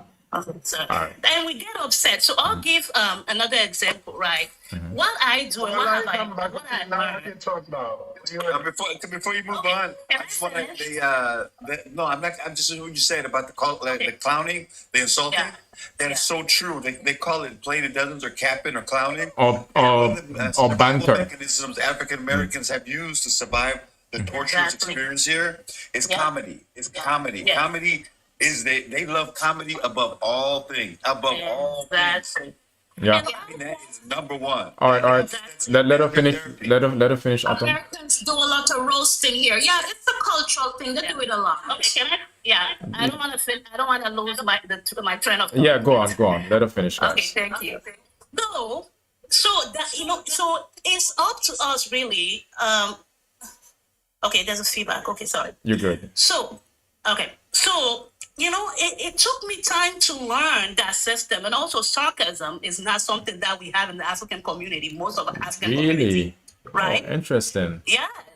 Like, at least in Togo, I don't know about other, but in Togo, I had to learn sarcasm here. I used to be offended, okay? Because I didn't get it. It just doesn't click. It's not something that we grew up with. So when someone's trying to be sarcastic, I'm taking it personally, and I'm thinking like, okay, like why are you, So Oh wow. we have to really Interesting. remove a lot of things we grew up with if we really want to collaborate and communicate with Black Americans. Appreciate. Yeah. And I think that we get offended and then we say that, oh, well, they're like this, they're like that, they're like that. We also have to be curious, right? Take away every preconceived notion that we had and the TVs, the things that we hear. Oh, if you go in their neighborhood, you're going to get shot. All these things, we need to remove all those things and actually go and meet the person, try to actually get to know people in one-on-one basis. I had such great African American friends after middle school and high school. Was a little tough. But when I grew up and I finally was curious enough, I went to Mississippi. I was taken to places. I ate the food. I enjoyed the Black experience here, and I think that we have to really. And then the other thing is I work. Last point. Oh, Zifa, you have such a nice accent. Oh, you work hard. I had this girl who was at my job before I went there, and I found out, and this is after I did all this work on me. Oh, every time I'm getting this compliment, this girl is also working very hard. I was like, I started getting embarrassed. Yes, it's good that my coworkers or my supervisor giving me this compliment, but then I started feeling like, oh, what about her? And I started putting myself at her place. Yes, you work hard, Zifa. That's good, right? What about her? Isn't she working hard too? And if you have like a skill in something that she does not, why can't you help her? Why can we collaborate? We take the praises, we take the all these things, and then when the other girl started feeling like, okay, well so she has a good accent, I would be jealous too. We are all human, okay? We are all human, okay? You're an African. You come to this country. Here's this girl. She worked her ass off. She also finally got a job at this place. You got a job in this place, and every day is you that they're giving praises. And then you're here. Oh, thank you. Then you're cleaning, you're shining your teeth. What about that girl? I will be jealous too. So let's not make it into, oh, they're all jealous or they don't see. Yeah, because you're receiving praises all the time. I had to say to my boss one day, thank you so much. I appreciate it, right? But we're all working hard, and I said I had to go Last- in her office. I said I don't, and I said, you know what? This is how I like to receive praise. I like to be one-on-one. If you want to praise me, if you want to say something about how I work, I'd rather you talk to me when we're having a one-on-one.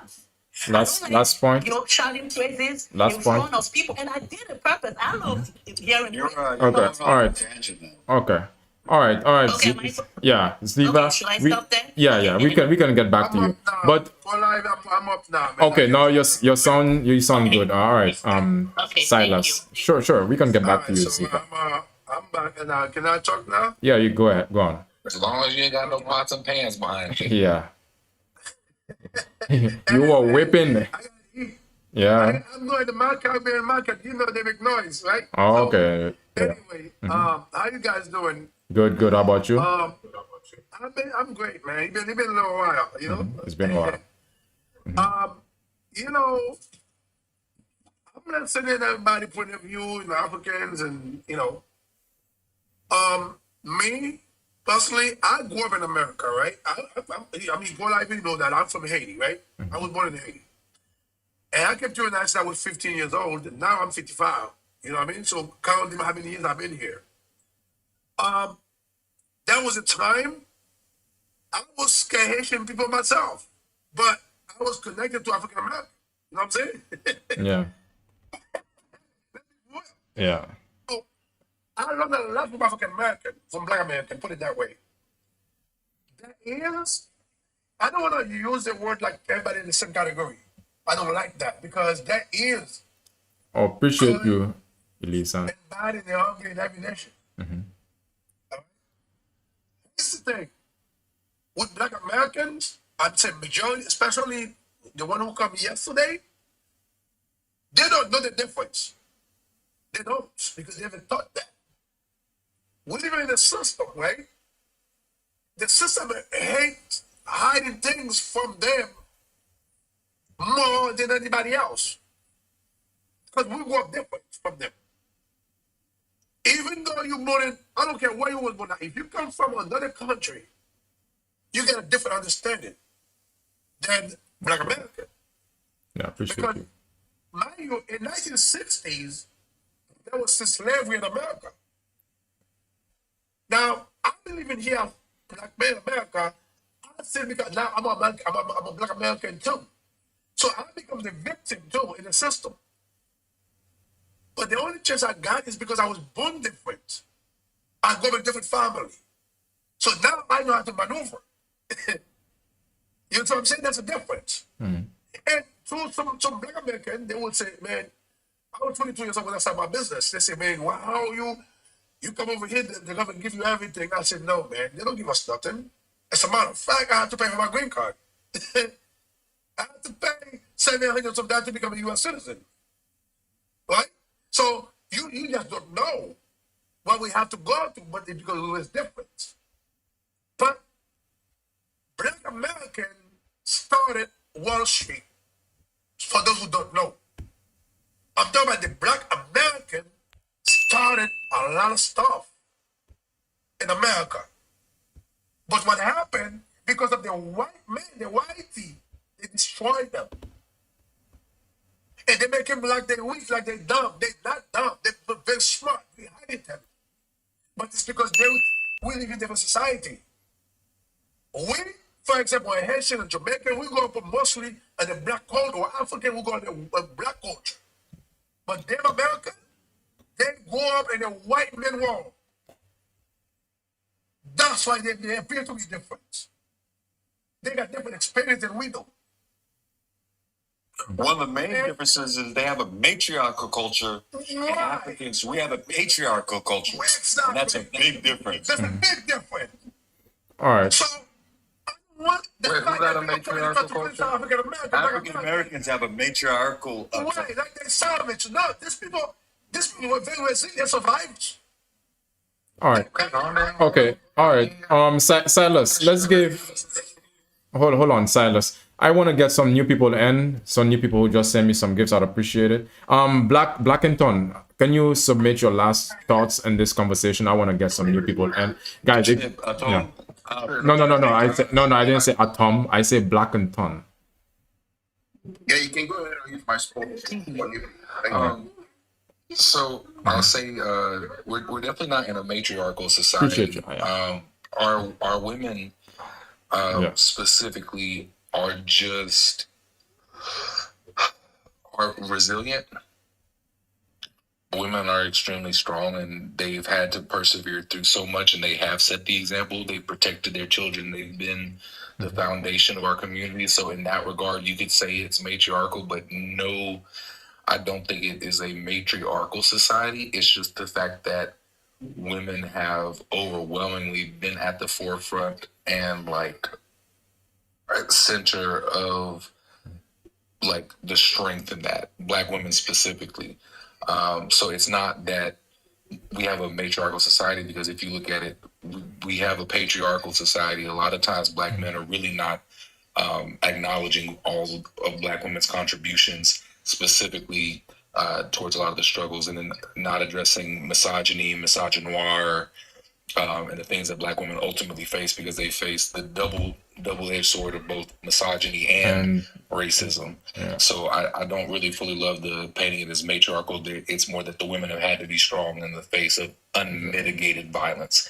They've chosen to still be the nurturers. Sybil worded that perfectly. They've chosen to be nurturers despite the overwhelming burden of violence that they face. They've still chosen to extend grace and love and caring and support. So that's one thing I'll push back against, because women are just the foundation of nature. That's what it is why they choose to still do that. But they don't get to lead. They don't get these opportunities. I think that, again, still we work different thing. That attitude just needs to be completely disregarded. We worked for 400 years for free, in spite of our children getting eaten, us being sewn into leather, us being made into chairs, couches, alligator bait, and all these other different things that we faced in spite of that. So please don't talk about our work ethic. I never want to hear anybody compare the work ethic of of Black Americans and African. Why are we talking about who works the hardest? Yeah. When capitalism is ultimately destroying all of us. So please Appreciate refocus. you. Appreciate you, Blackington. Okay, let's give Shay. No, sure. I agree. Atom. Hold that thought. Hold that thought. Atom. Shay. I think she's in a break. Her break almost finished. So let's give up. Yes, thank you so much. Thank you so much. This is a really productive, great conversation. Thank you to I can't see her name, Zifa. Zifa has some really great words. I am a history teacher, a Black woman from Philadelphia, and I think a couple of things to keep in mind. I think Zifa brought up some really great points. I really liked what she said about, like, if you go to somebody's house, you got to kind of learn the rules. You know, if I move to like a new neighborhood, I'm not going to come in and assume like everyone should be behaving a certain way. I'm going to try to observe and see what's going on. If I went to Togo, for example, I'm not going to come in there and be like, oh, y'all should be doing it like this. Like, why'd I come over here to tell y'all what to do? So I think that that's something to keep in mind. I think the overall, and maybe someone said this already because it might be the most obvious, but I think one thing to remember about majority parts of Africa and definitely Black Americans in the United States is that we all are victims of white supremacy. So, you know, Black Americans don't receive copious amounts of accurate information about Africa. And I'm going to assume, and someone correct me, that Africans don't always receive accurate information or diverse information about Black Americans. So obviously we both bring these preconceived notions about each other into relationships with each other. And I think it's about, you know, obviously understanding. I also think that sometimes what I notice from some Africans, not all, but some Africans, is I think sometimes we forget that Black Americans are one of the few diaspora members that still do in fact live in a country with our oppressors. You know, we don't have anywhere else to go. We can't say, oh, I'm going to get ready to go home and go someplace where, you know, 100% of the people have a similar cultural background or look similar to myself. Like, I can't, there's nowhere to go. You know what I mean? Black people are only 11% of the population of the United States. So those are things to keep in mind. As far as the topic of matriarchy, I also would push the conversation to remember that just like Africa is an entire continent, right? And even if we're talking about West Africa, which many Black Americans' ancestry comes from, West Africa is a diverse place. I would never make a statement that, oh, all Nigerians are X, Y, and Z, or all people from Ghana are something. And I think it's important to remember that the United States is super diverse. So a Philadelphia Black person, black folks, Black Americans, we talk about this all the time. Like when I interact with people from Mississippi or Texas, there's certain cultural things that I do as a Black American that they're like, what are you doing? You know, in the Northeast, we speak a little more aggressively. We're a little bit more direct. Down South, Black Americans are more subtle with their words. So I think that's important to remember too, that the United States is a huge, ginormous geographic place, and California Black folks are not the same as Black folks from Ohio, which are not the same as Black folks from Texas. So those are all good things to keep in mind. But I think Zifa's statement is the best when we're thinking about your overall topic, Super Life Africans. What are your thoughts on Black Americans? Remember that you're coming into somebody's house, and we are victims of white supremacy, and you shouldn't make assumptions about each other based on whatever education we've received. And if anybody has any like historic questions about Black Americans, I spend a lot of time teaching and studying world history, but also obviously my own history of Black Americans. So feel free out. Anybody has a question? I'm on my lunch. Anybody have follow me? Yeah, on my other page too. I'll put my other page down because that's my professional page. all right, okay. And if anybody have any question for her, for Shay, at the moment, you can ask her. She's a history teacher.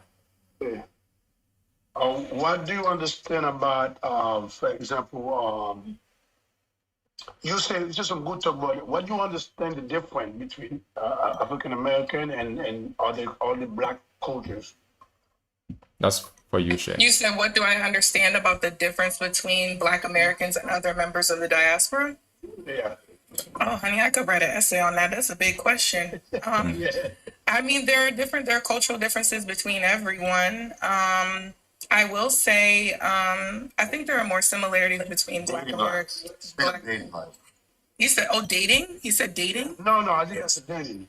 No, I said it. Yeah, okay. First, Silas. We get into dating. Yeah, no. Wait. African Americans dating. No, not dating.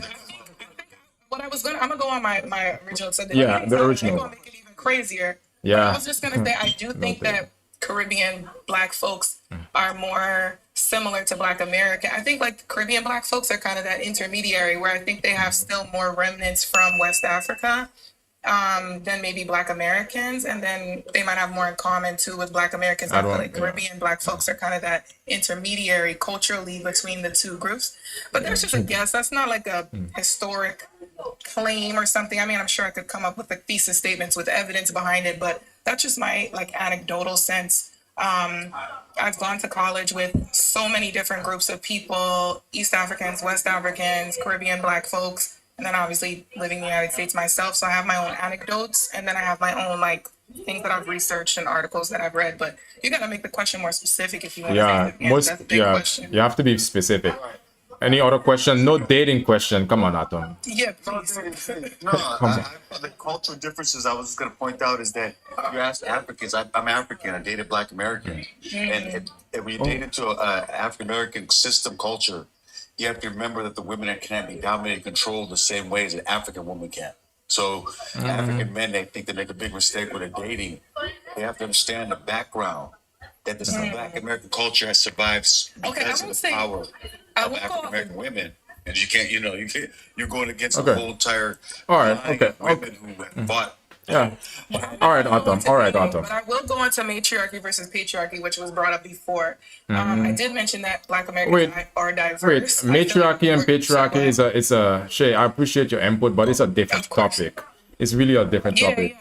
It's more Kay, you've been quiet for a minute. We have a historian here. Maybe No, it seems like a lot of BFK Americans, excuse me, they feel that they're the only ones who went through slavery for some reason. I mean, Jamaicans, my ancestors went through slavery. A lot of people in the islands went through slavery, not just Black Americans. Yeah, but we're talking about Black American at this point. I mean, there were like a lot of slave revolts in Jamaica. Our ancestors went through HELL. Yeah, I think you bring up a good point, and I think that goes back to the topic of Black Americans not necessarily, we're being educated by our oppressors, so we're not getting all the information. I think, and my statistic could be incorrect, so if someone wants to fact check me, I do believe only 20% of enslaved Africans actually went to the United States. The other 80% went to the Caribbean, Central America, and South America. So for anyone to make a claim that Black Americans are the only people that went through slavery is obviously ridiculous. And I don't think that this should be the oppression Olympics. You know, colonization is different than slavery, and slavery in the United States is different than in the Caribbean. And we don't all have to like say, oh, well, mine was worse. Anyone who's making that statement is just uneducated, or they just want to be victims. Yeah. What's worse, but you know, I don't know. It's like they just, for some reason, have this. They just feel like they're the only ones who went through slavery. I mean, it's like I've seen this on a lot of panels. But you're not in Jamaica. You're in America. This is American land. This is Black people in America. Yeah. You went through it, but you were in Jamaica. You know what I mean? So, like, their experience is different than yours. What? You understand? I think we also have to remember, I teach high school. If I were to ask my high school students, even if I was to ask the average person on the street, I don't think they actually have a geographic concept of slavery. I literally just taught the transatlantic slave trade like a week ago. Like, my students don't have a sense of the world outside of where they live. Right, and so I think we have to be proactive and active with how we're teaching people. And when we're even talking about literacy skills, we're all on this app. Literacy skills are super low with young adults and with adults. So let alone people can barely read. They're obviously, and then when we're talking about what topics are actually being taught, if you were to ask the average American, Black, white, whatever, like, where did slavery happen? They'd be like, oh, Louisiana. They was picking cotton. I'm serious. Like, I'm sorry, KK. I'm not trying to like disregard your experience, but I just don't think people know. I don't think people know basic information from history. They don't know. Some of my students are 16 years old and they could not tell you where North America is, and I'm telling you, I teach it. That's Every year, amazing. I've been teaching. This is my 15th year teaching, and every year throughout the entire year, I teach geography over and over and over again. And some students cannot locate the United States on a map. So if they can't do that, I'm sure that they are unaware of even where Jamaica is, unfortunately. You know what, though? I'm glad you said that, because a lot of people still feel that Jamaica is in Africa. Yeah. Yes, and also some people feel like Jamaica is the only place in the Caribbean. If you say Caribbean, they automatically hear Jamaica, and then all of the other Caribbeans are like, excuse me, please do not associate me with Jamaica. I am Haitian, All right. I am whatever, Bajan. In the Caribbean, All right, guys. All right, guys. Yeah, there's so much to know because it's a lack of information, and it's a one big problem that now the society is facing is because of people are not reading as much, and people are not really trying to learn anything that is outside of their immediate area. But that's a different topic unto itself. So Mavs, you've been quiet for a minute, guys. Let's stop the screen. Let's get to 20K likes, please. We're almost there. Okay, so let me talk. So I'm from the UK. Actually, I was born in the UK, but like Nigerian. So I've been to like in the UK system, Nigerian system, and I've also gone to like America as well. So I know some parts of everywhere. So like when I was in the UK, like I learned about like Black Americans, their contributions. They also talked about like slavery, but that's the only point that they used to like talk about. It's until like when I took my own research and researched things, that's when I learned about like their contributions to literature, politics, music, and also like all that as well. And then when I went to Nigeria, that's when I studied literature and I learned about do you guys know the what was the thing again? Maya Angelou. Yeah.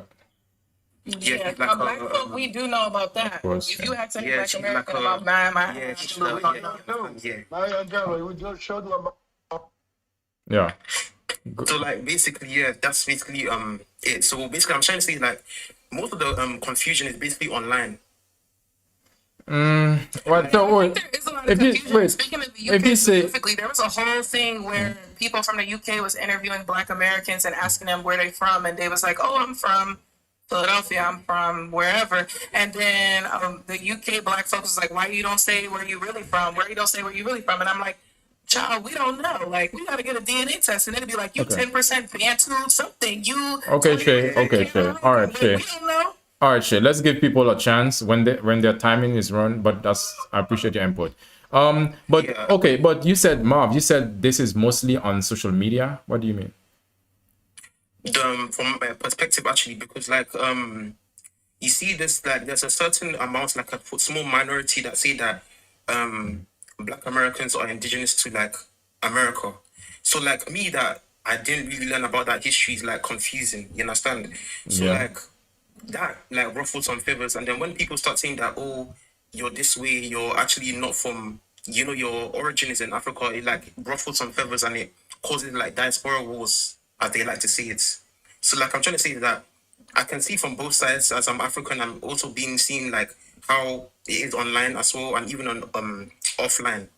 That is the confusion is mostly online because people don't see each other's perspectives. They say, okay, I know my own version of your history, but it's not really the full like cake, it's like half baked, if you understand what I'm trying to say. Yeah, it's clear. Yeah. All right. Elizen, or Zen. Hi. Yep. Hi. Hi. So I came to America like about 20 years ago. I'm from East Africa. I came for college. I was about 18. And definitely, I think the differences come in when you are Black from Africa. We are not, I think the word racial doesn't exist where we are raised. We tend to welcome a lot of foreigners in my culture, in my country, whether you're white or Asian. Segregation has just started now, but by the time I came 20 years ago, we welcomed everyone. Like for us, color wasn't a thing because there was no point in looking at color.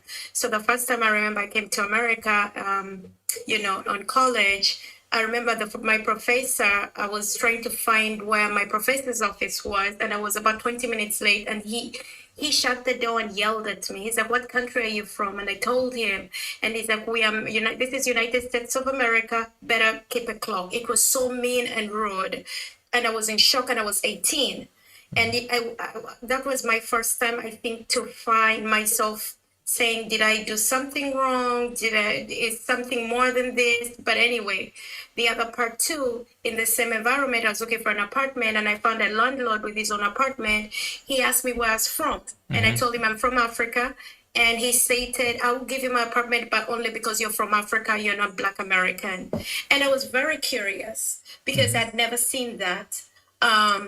He said, he stated what he stated. He's like, Black Americans tend to be very, very combative and unrespectful. And I had never known that. So that was my first, I think, introduction to America with the rest. But as Africans, we're all looked the same way. I'm from Africa. If I don't speak, there are people who will not right away that I'm African, and they will make their own comments. And I think when you're from Africa, the reason why Africans and Black Americans find it a bit, I think hard to understand is like Africans have no clue. We have very little clue about what went on. I was taught slave trade in America from my country in high school. Of course, slavery came from West Africa, a little bit of East Africa, which is Tanzania on the coast. But that's it. That's all I knew. So I cannot comprehend or stand here and say, I understand. Do I react the same way when somebody calls me the N-word? No, I don't really care. It doesn't affect me. And the only observation is the higher I go with my career, my education, the less Black people in general are. So predominantly I work with Caucasian individuals.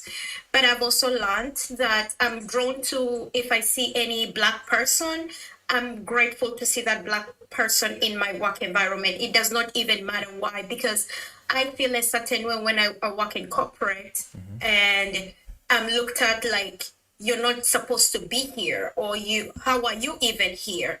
And mind you, where I was raised, that wasn't even important to me, but I'm left to kind of I'm kind of left to always fight for my place, not necessarily to find any favor, but to work double to be where I am. And I think Africans, what we don't understand, because a lot of us in Africa, we've seen poverty, and we come in America and work so hard no matter what. I think some of us or some people look at Black Americans as you have these opportunities that we don't have in Africa. And I wish you guys could use them versus, because All right. that's why Africans really work so hard, because the All right, opportunities in Zane. America that are offered is not in Africa. They don't exist. We Yeah. die.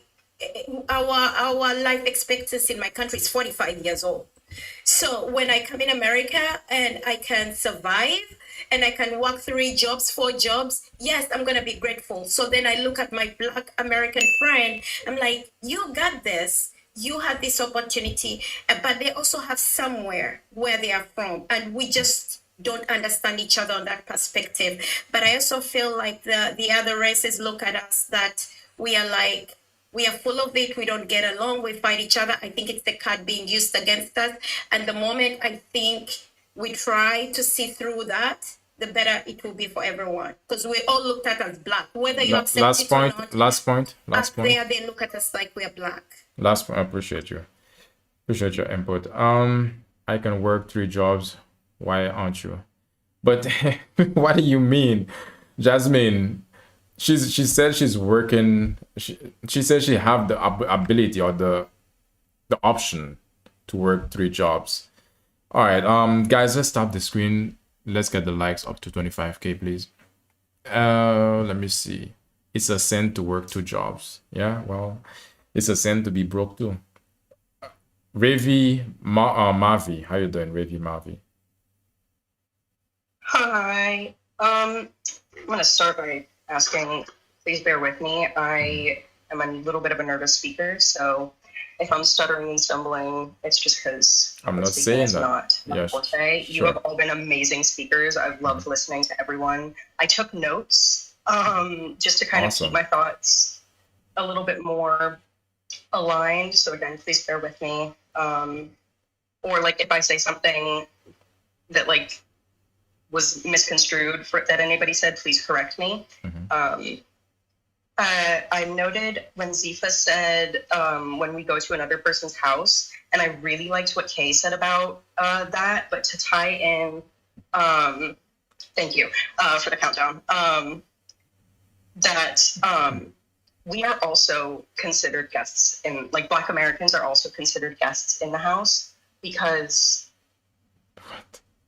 like, No, let me change that. In no, a way that it's not like, true. No. we have been quote unquote accepted here, only in the sense that they can't really get rid of us. You know what I mean? Like, we don't have anywhere else to go. Most of us, not all, but most, don't have those records going back past a certain ancestor. So there is one work that we have to do on our side to figure that stuff out, but also there is the lack of teaching that Shay was talking about. They don't give us the information. It's not readily available. It's something that is a little bit more difficult to go out and look for because it's been hidden and obscured for so long that once we do find out these information and then begin to kind of heal from that, there's always another pushback. I shouldn't say always, that's a generalization, but there's another pushback on another level that means something else. I understand public library cards are free. Guys. Okay, guys. Ravi, I'm smiling and they are saying things. I think they sometimes they're referring to each other. They're not talking about you specifically. Just so you know, because they can. No, but that was a good point. That like public library cards are free and like the information is there. Yeah. But it is like this sense of like. Come on, y'all. Chill. Someone said, I think it was Shay, that the history is being taught like wrong, and that we're not getting the correct information. So for me, it's like the information is there, but the amount of extra work that Black Americans have to do in order to find the information about ourselves and our history that I think is different than the culture and the history that is kind of written into people who have the experience of being born and growing up in Africa. It creates this kind of what's the right word?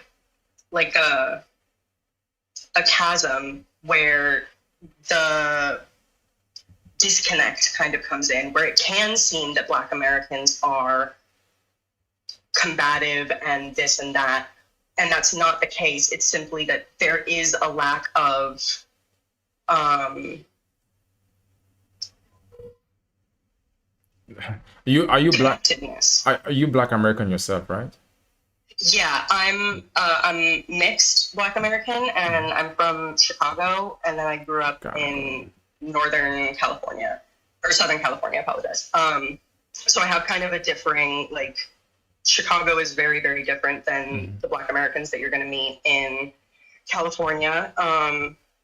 They speak differently, they act differently. I had a point about tone, because before I even came up, I saw a lot of comments talking about Kay's tone, and I didn't personally hear anything super wrong about her tone. More so just that she was trying to get her point across. And I think that a part of the conversation is also that, like, both Black females and Black males are consistently policed about the way that we present ourselves. And that lends only to benefit the system that was set up to benefit white people. And when consistently trying to get your point across, speaking a little bit more forcefully just to be heard, like, I'm gonna butcher the pronunciation of your username. The person that was speaking before me, Ilizane, was talking about working so many jobs just to kind of survive, which is what we do end up having to do, which is, again, you can see it as, oh my gosh, I have this blessing of being able to work 3 jobs, I can survive and all of this, but you shouldn't have to be working 3 jobs, 4 jobs, you know what I mean? Which is a part of the overarching system. Yeah, guys, oh, appreciate you, Wavy. Guys, be nice, come on.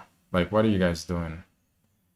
It's fine. I'm not paying attention. Okay, good. Just kind of an understanding that I didn't really see being talked about, that I'll kind of let people who have a little bit more eloquent speech maybe talk about. That, like, tone is something that is very over-policed, in my opinion. We are consistently seen as being angry, combative, disruptive, when it's simply an action of trying to get our point across, trying to get our foot through the door after years and years and years and years and hundreds of years of systemically being pushed out of the door. And then there is the caveat of when... Last point, Wavy. The last point. Yeah. No, this is the last bit.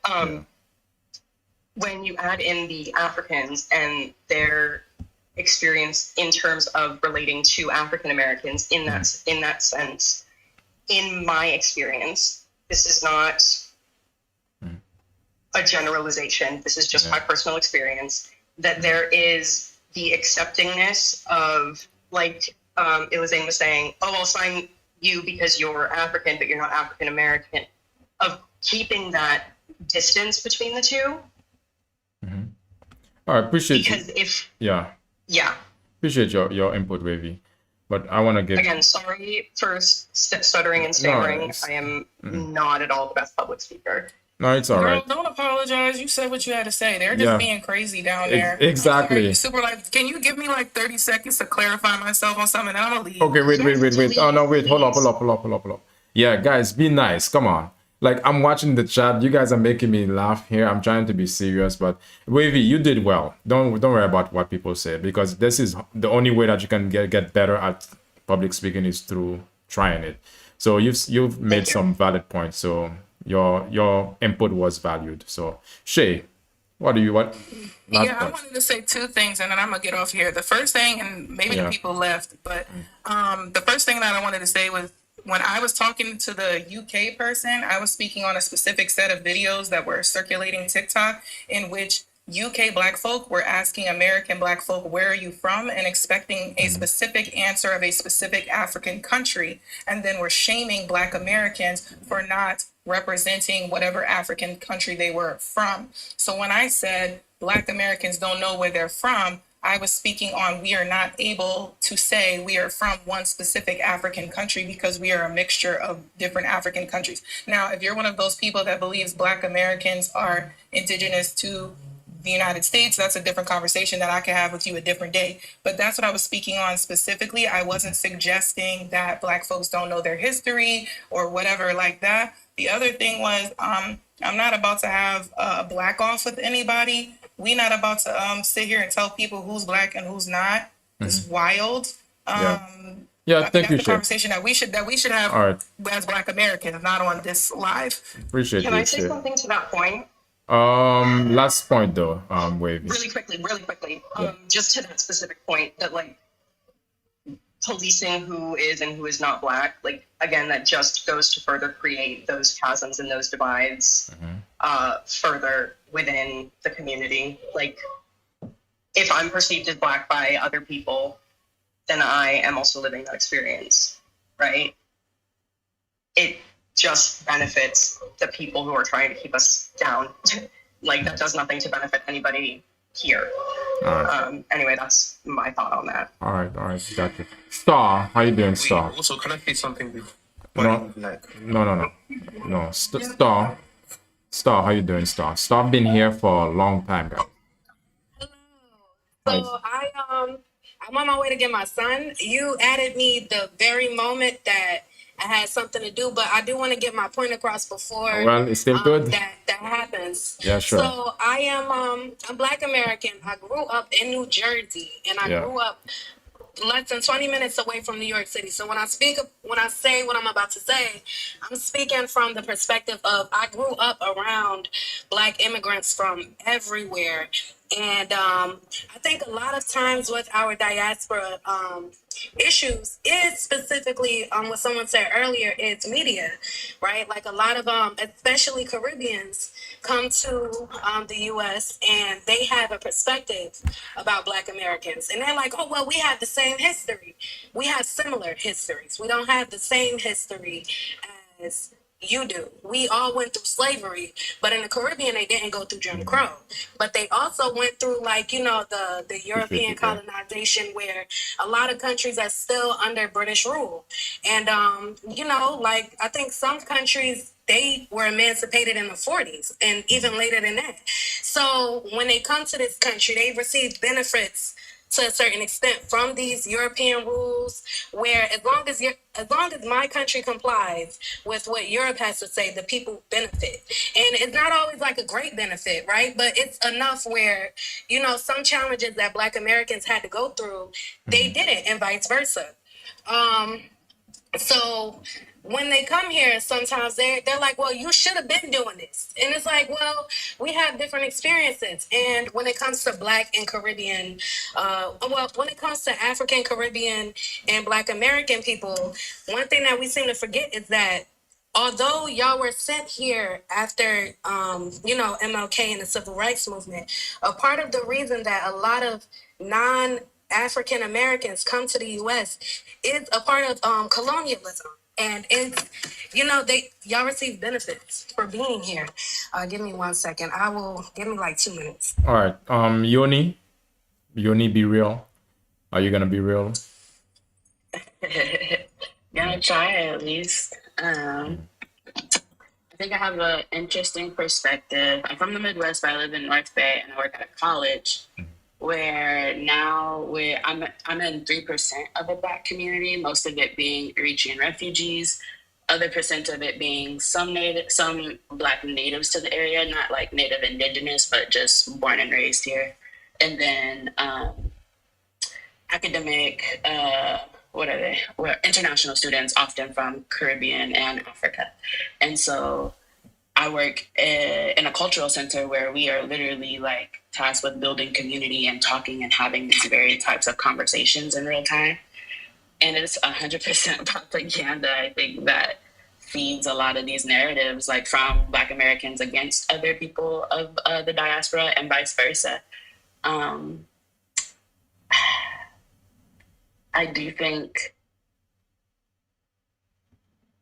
a large part of it is just misunderstanding Black American culture as American culture, but like how it's created is not understood, and why it was created is not as deeply understood. And so we're judged by how white people are explaining us to each other, but not actually interacting in real time, unless you're in major cities like Florida or Miami and New York City and like those very particular pockets. But when you're in like the rural areas and you have to like actually rely on each other, and you start to have and build conversations and bridges, you start to realize just how many similarities there are because of colonialism and white supremacy, and just standalone like things that persist in all of our cultures that bring comfort. And I don't know, I think this has been a productive conversation so far, but we haven't really started to bridge together what those similarities actually look like yet. Similarities in terms of what? In terms of different cultures, what are the similarities, you mean? So a lot of the ways that I find is like similarities in how we're raised sometimes, with those that we're blessed to have like mother, father in the home, or multi-generational homes with like grandparents and elders in the home. I grew up in a home like that. But also just similarities in like how we go about spirituality, and I do think a lot of African American culture acknowledges where African influence comes in and where it is actually cultivated by Black Americans. And to not confuse anybody, I use African American and Black American interchangeably. I don't have a preference, so if I'm confusing anybody, I'm sorry. But I do think that there is a lot that is similar because of that foundational root in Africa that carried over through slave trade. But I think Black American culture has always acknowledged that, and anybody who actually educationally studies African American studies or diaspora studies, you'll find that too, and you'll find that it is very expansive, talking about what happened in the Caribbean, how we were able to work with each other as Caribbeans and as Black Americans, how the U.S. responded to the Caribbean liberation movements, right? Like they started releasing so much of that propaganda directly after Haiti freed itself. And so I'm like, there's so much productive, like this has been a productive conversation, but it can get a lot more expansive if anybody is actually choosing to study and pursue this history in an intentional way. Yeah, appreciate you. I agree with you on that 100%. Star. I just want to point that out, but I want you to finish what you're saying. She finished. You should finish. You go ahead. I'm Star. You got 1 minute, and then we're gonna move to the next person. Okay, so what I was saying was that so we do have a lot of cultural similarities and a lot of cultural differences, but one of the things that when people come in, they have their preconceived notion, and there are a lot of people that come in with, they're like, oh well, I admire Black people. I want to get to know them. They are from here, right? And then you have the same amount of people that, they come and they're like, oh, well, Black Americans aren't doing this. They're not doing that. So I was speaking on when it comes to jobs specifically, like, a lot of non-Americans, y'all would come here and then y'all would receive benefits job-wise, job-related, right? Where it makes it look like Black Americans are doing less, but they did the same thing with Asians. So it's a lot of the same conversation. The only difference is that we look alike, So you're like, well, if I can do it, why can't you? And, there's always nuance. And one thing I do want to say, aside from that, is like differentiation. Last point. Right? Like we talk about policing Black. Last point. I'm sorry. We talk about policing like Blackness and Black Americans. And I think one thing that I specifically notice is that oftentimes Black Americans sometimes can't speak about their Black experiences without someone else saying, well, I'm Black too. I don't experience that. Like, yes, we have different experiences. So if as a Black American, you can't speak on your unique Black American experience, the moment you're like, well, I'm ADOS or I'm FBA or blah, blah, blah, and you're telling me, oh, well, that's divisive. Well, it's also divisive to tell somebody with their lived experiences, their ancestry. And then we can go into other conversations, but we very much do respect, for the most part, and acknowledge Caribbean and African brothers and sisters. And it's always love there, especially if if you're looking for it. We turn to each other first. So it's always Well, there. yeah, I think a lot of things. we Yeah, just true. need to be, Yeah. we need to, I'm sorry, did I cut you off? No. I'm just trying to give some other people a chance. The rest who haven't said. Okay, I'm sorry. No, it's all right. No, Yeah. it's all right. That's all I really wanted to say. It's love all across the diaspora. Sure. And I just want y'all to know America has their own unique history. And if it doesn't resonate with you, that's fine. But we're all one, Sure. We're brothers and sisters. We All need right. to not All right. forget that. All right. Halim, is your turn. Halim,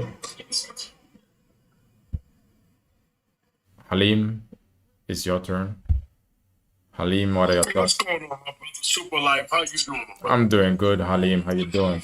My name is Halim. I'm from Brooklyn, New York, member of the UNIA since 1981.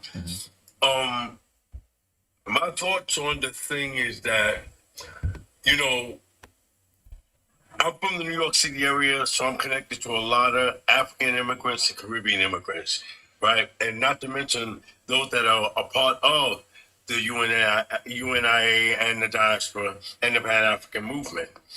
Now, the only thing is that you got immigrant brothers and sisters come over here, and this is supposed to be the land of milk and honey and the land of opportunity, but I think when they get here, they look at BOK people and see that they don't dominate any industries, and they see they don't control any major institutions. See, and they see that. They see the African American sitting up here, been here 400 years, and they're still going to white people for everything that they need. And see, the African doesn't look at that African American as that's something bad, but now he sees that the rat race that he was in wherever he was in Africa, Europe, or whatever, or wherever the colonialism was, he's looking at the superpower and he's looking at his people over here in the superpower, and what they've created doesn't have any deed, See, and we can relegate that to a few things, man. Everything from historical and generational damages, everything from racist codes, policies, and ordinances that ultimately denied us an economic base in this country for over 400 years. I mean, people gotta look at it, man. Black people went through a lot in this country. Black people had to sit back, be okay people, and watch children taken from them and sold, babies taken out of their arms and sold, family members hanging from trees, family members burned alive. I mean, men, women, and children. Great. They had to watch that. And one thing about this country never offered a remedy to that historical and generational damage. See, they never did. So fast forward to the day, this is what you see. See, what we have today. We have all kinds of groups like FBA and ADOL and all these other groups and these people who claim themselves to be Indians. What they're trying to do is get a sovereignty out of the European. That's what these organizations are trying to do. They're trying to ask the European to give them and share the wealth with them as Black people that their ancestors gave their lives for. You see how crazy that sounds? They really believe that this European is going to share the wealth that his ancestors gave their lives for to obtain, to sort to it that his children today were given the world. I mean, recently we watched 430,000 BOK women, federal workers, completely fired from their jobs. That's power, Superlife. How do 430,000, that's almost 500,000 BOK women, lose their federal jobs at the stroke of a European in the White House of a pen? That's power. See, that's something BOK people never had here. They never had economic, social, or political power. See, so now you got these organizations now who have came together and created with a bunch of pseudo history, a bunch of pseudo nonsense, and a bunch of division to say that Yeah. Africans are their problem in this country. An African immigrant is taking their resources. I just left a lie. African immigrants are taking our resources. What resources? You go to white people for everything you need. You work at their industries. You take your children to their school to get their racist education. You go to their job, their corporations. You dominate no industry. Everything where you live is controlled by people of other races. Or the essential institutions where we live are controlled by Irish, small hats, and Catholics, and Italians. See, and the African sees that with his brothers and sisters over here. They Okay. don't say much now. Africans are not Thank you, going to Halim. judge you, Last but they point. see it. Last point, Halim. All right. Okay. All right. We have. Can No, I speak in response to what you said? Yeah. Give me a. Okay. Look, you guys. No, wait. You guys can respond, but you have to be prompt. Yeah. Just 1 minute because I'm short of time. Star, you can respond, but just keep it prompt. Yeah. Okay, so I just want to say that's very much your perspective, but I'm going to have to respectfully disagree. When it comes to just self-identifying, a lot of our history is erased. It's not a matter of asking anybody for anything. It's just a matter of knowing who you are, having your own specific identity, and I believe there's nothing wrong with that. Also, speaking on the power aspect, yes, Black Americans don't have power. That is definitely true, which is why when they bring immigrants in, they're able to give them business loans, promotions, things that they refuse to give us just out of spite, right? So it's when it comes to speaking about like just white people, we're not fighting that. We ain't fighting. Are they We- giving we're not fighting African immigrants institutions? They have schools for Africans in different areas. Yes. They have schools for Africans, and then they reject it for Black Americans. They bombed our schools. They had things such as that. They have schools for Caribbeans. Yes. And it's just a matter of when we install it, there seems to be a problem government-wise. We're not asking these people for anything. And it's a matter of us just as brothers and sisters coming together. Ain't nobody blaming Africans for nothing that white people doing to Black people. That's a lie. All right, Yoni. I was going to say there's been plenty of instances in which Black people have not relied on institutions and built their own, and they're almost always violently dismantled. Whether you go pre-slavery for the free communities that existed, like Seneca Village, whether you go into Tulsa, whether you're considering Rosewood, whether you're considering any Black independent community that had a Black business dollar circulating, it is almost always. What I'm getting at is that they are violently. You gotta listen. We let you speak and we let you holler. You gotta listen. Let him The same speak. respect that you were given. Let her finish. Hadim. The same respect you were given, because I didn't interrupt you. It's not the African. It's the lack of Finish. All right, Hadim. Okay, last point, Hadim. Listen. That's what they're trying to blame. All right. Okay, I hear you. Yeah. What I'm saying is that Black people Don't do have that. always been able to develop in and amongst themselves, independent of anybody else, and that is almost always violently dismantled. And it is able to happen again, but nobody is actually studying African American history. There is a handful of experts on Black American history. Yeah. There's Okay. so much knowledge in Mhm. how we have navigated this system, mutual aid societies, and more. All right. Nobody's doing that history. Yeah. All right. Let's give FBA JT a moment to speak. FBA JT. So you've heard what Hadim. If you were relaxed, Halim, you would have stayed up, but you keep unmuting yourself, disrupting the show. So I cannot take that. JT. How you? Brother Superman, peace to you, brother. Always some good conversations in your rooms. See, he's the problem, bro. Because, see, he's the one that led us into this burning building. This idea that Black Americans can never achieve anything outside of Africa.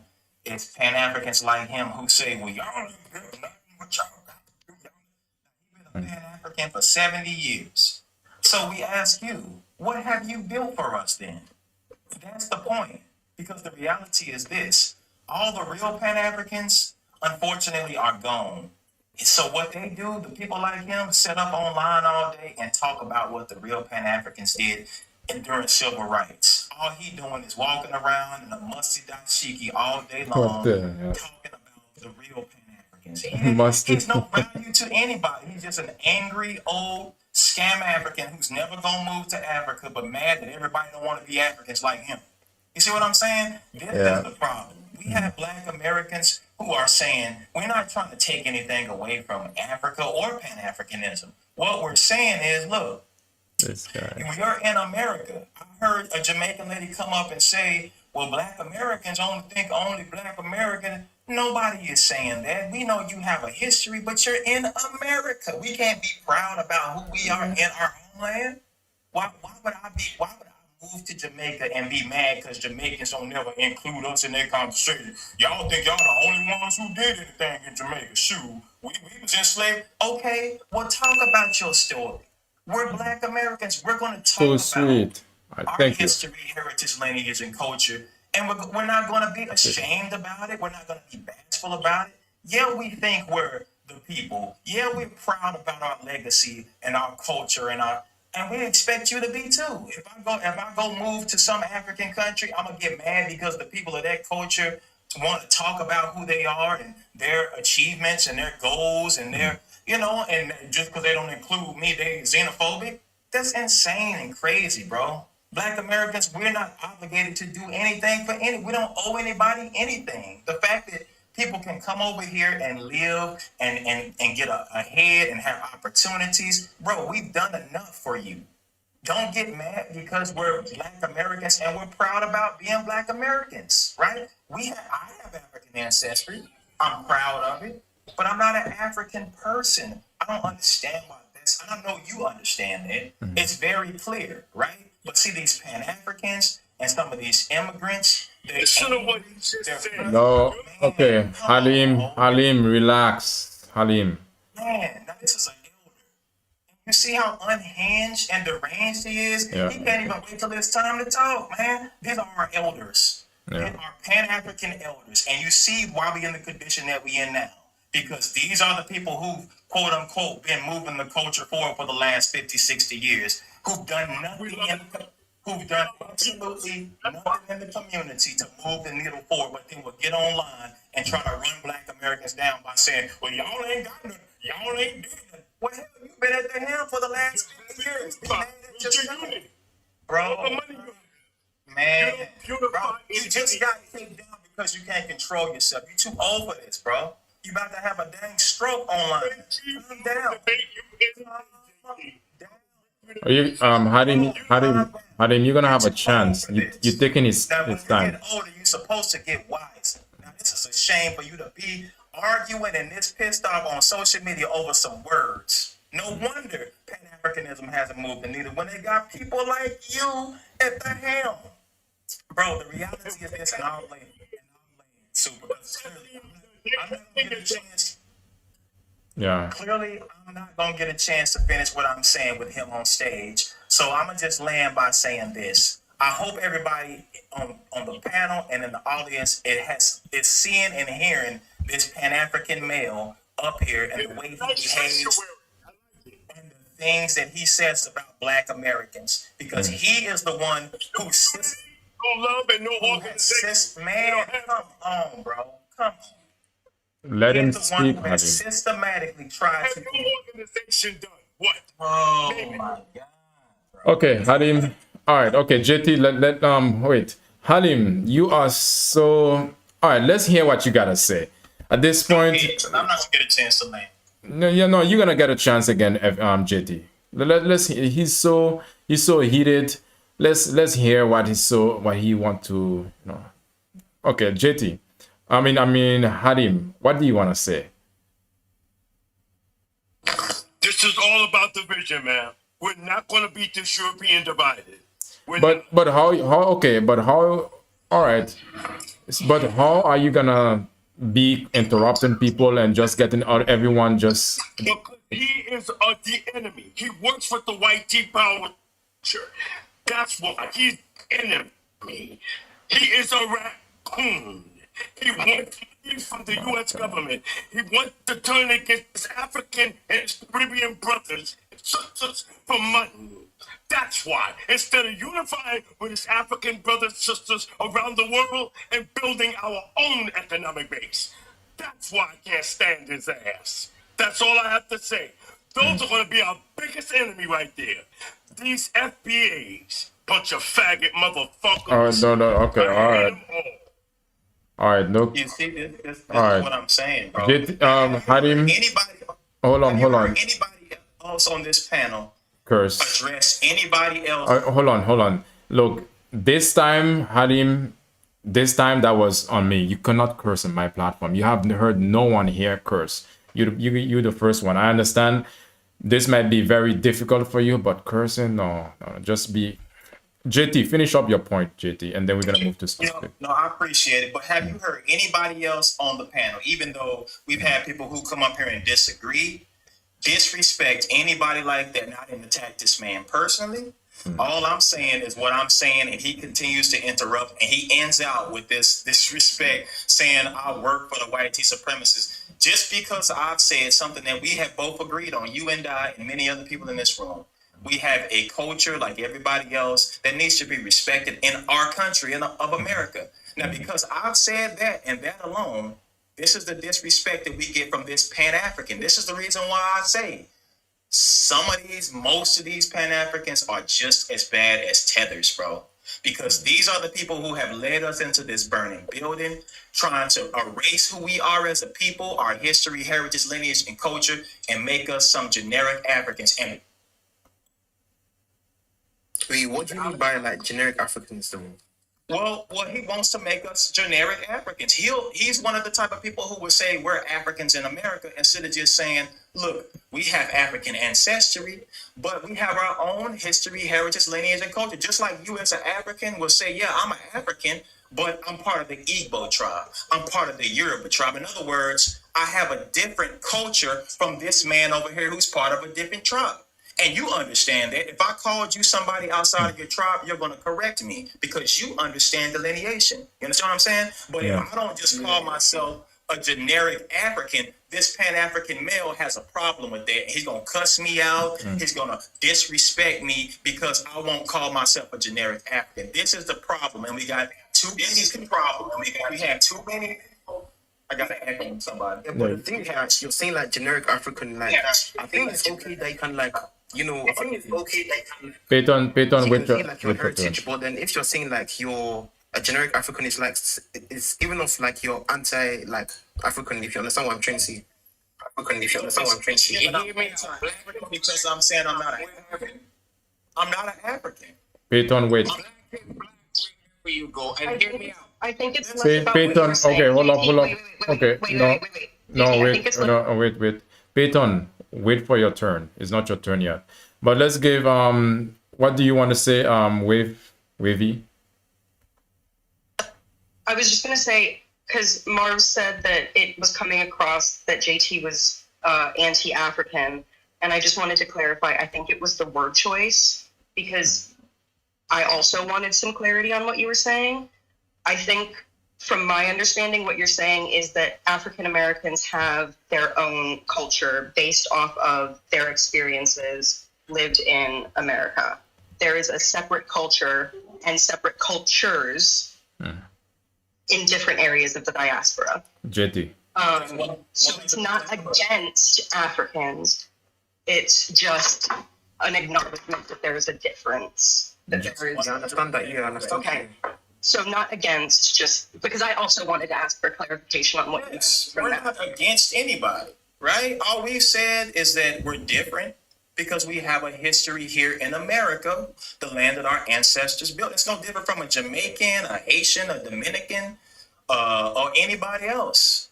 A Colombian, Black, Africa. We're different. We share the same ancestry, but we have a different culture in America. And we're proud of our culture in the same way that you would be proud as a Jamaican. But for some reason, nobody holds nobody else on the planet accountable. But just, if we don't, y'all gotta be Africans or nothing else. We're the ones who always get labeled. This man, you heard this man say, I work for the CIA and I'm a white supremacist, simply for saying I have a different culture from everybody else on the planet. All right, Too Sweet. How you doing, Too Sweet? Guys, let's stop the screen. Let's get to 25K Hey. likes. How you doing? Hey, how you doing? I'm good. Thank you so much for letting me come up. I just wanted to give my little 2 cents on this conversation because it is very important, and I can totally understand how everybody can be very passionate about it from both sides. You would if when I'm done with my statement, you may think that I'm Pan-African, but I'm not. I'm just logical and honest, and I just want to say a real statement. And the real statement is, right now there are lots of ethnic groups in the U.S., lots of ethnic groups, but for some reason, foundational Black Americans tend to want to untether from their ancestry in a way that nobody else does. So when I heard the gentleman say, "Why do we get so much backlash?" It's because only Black Americans do that. Nobody else does that. We got other. We're in America. I'm gonna have to disagree with you on that one. There are other ethnic backgrounds, but like for example, There is such an we're talking about Jamaicans. Guys, let her finish. They live here amongst us, just like any other ethnic background, but they love where they're from. You will never hear one say, "I'm not Jamaican." You would never hear that. You would see an Asian, they've been here 30 years, they have families here, but you will never hear them say, "I'm not Asian." It's only Black Americans who can say they're not African because they see it in a negative way. They're seeing it in like a negative light. Our community and ethnics, that's are two different things. Because you live in America and you have an American culture, I've seen people from all places that have American as far as their culture, but your ancestry, who you really are, you got to start being honest about it and be tethered to where you're from, because your identity starts there. And I think that's the reason why we're so lost as a people, is because we don't understand we have to become one. The continent of Africa itself has gone through this same thing. Right now, they also are tribal. They do the same thing. I'm not giving them any grace in this. But right now, until we stop it, it's never going to get better. It's never going to get better. You gotta start from somewhere, which I think where we need to start from is, we all are brothers and sisters. We all are brown people. Black Americans are Black Americans. Yes, we have a Black culture from America. I grew up in America, Jackson, Mississippi, to be specific about it. However, I know that we came from somewhere that was not this land. You have to know that.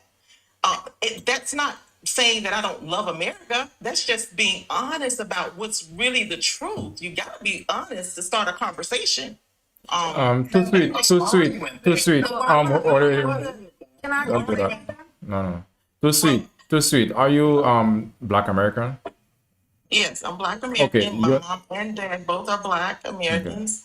I think the reason why maybe I'm a little more open to the thought that we are tethered to the continent of Africa, no matter what country it's from. Yeah. It's because we have to know that I'm not saying that there were not Black people here in America before the slave trade. I really don't care. The point is, Black people originated from the continent of Africa. Okay, Yoni. All right. No. Wait. Let's give Yoni last point, and we're gonna wind down. Yoni. Yeah, sure. I don't agree with your interpretation of why people are shying away from saying like African. I think we all know we're descendant of Africa, except for FBAs. When you look at their website, they actually have not mentioned, I don't think they mentioned till the very bottom of the page, like anybody coming from Africa. Well, it's not. I looked at the page myself and read the FBA page, and I said nearly at the bottom is when they acknowledge African continent in any sort. So that's what I said the first time.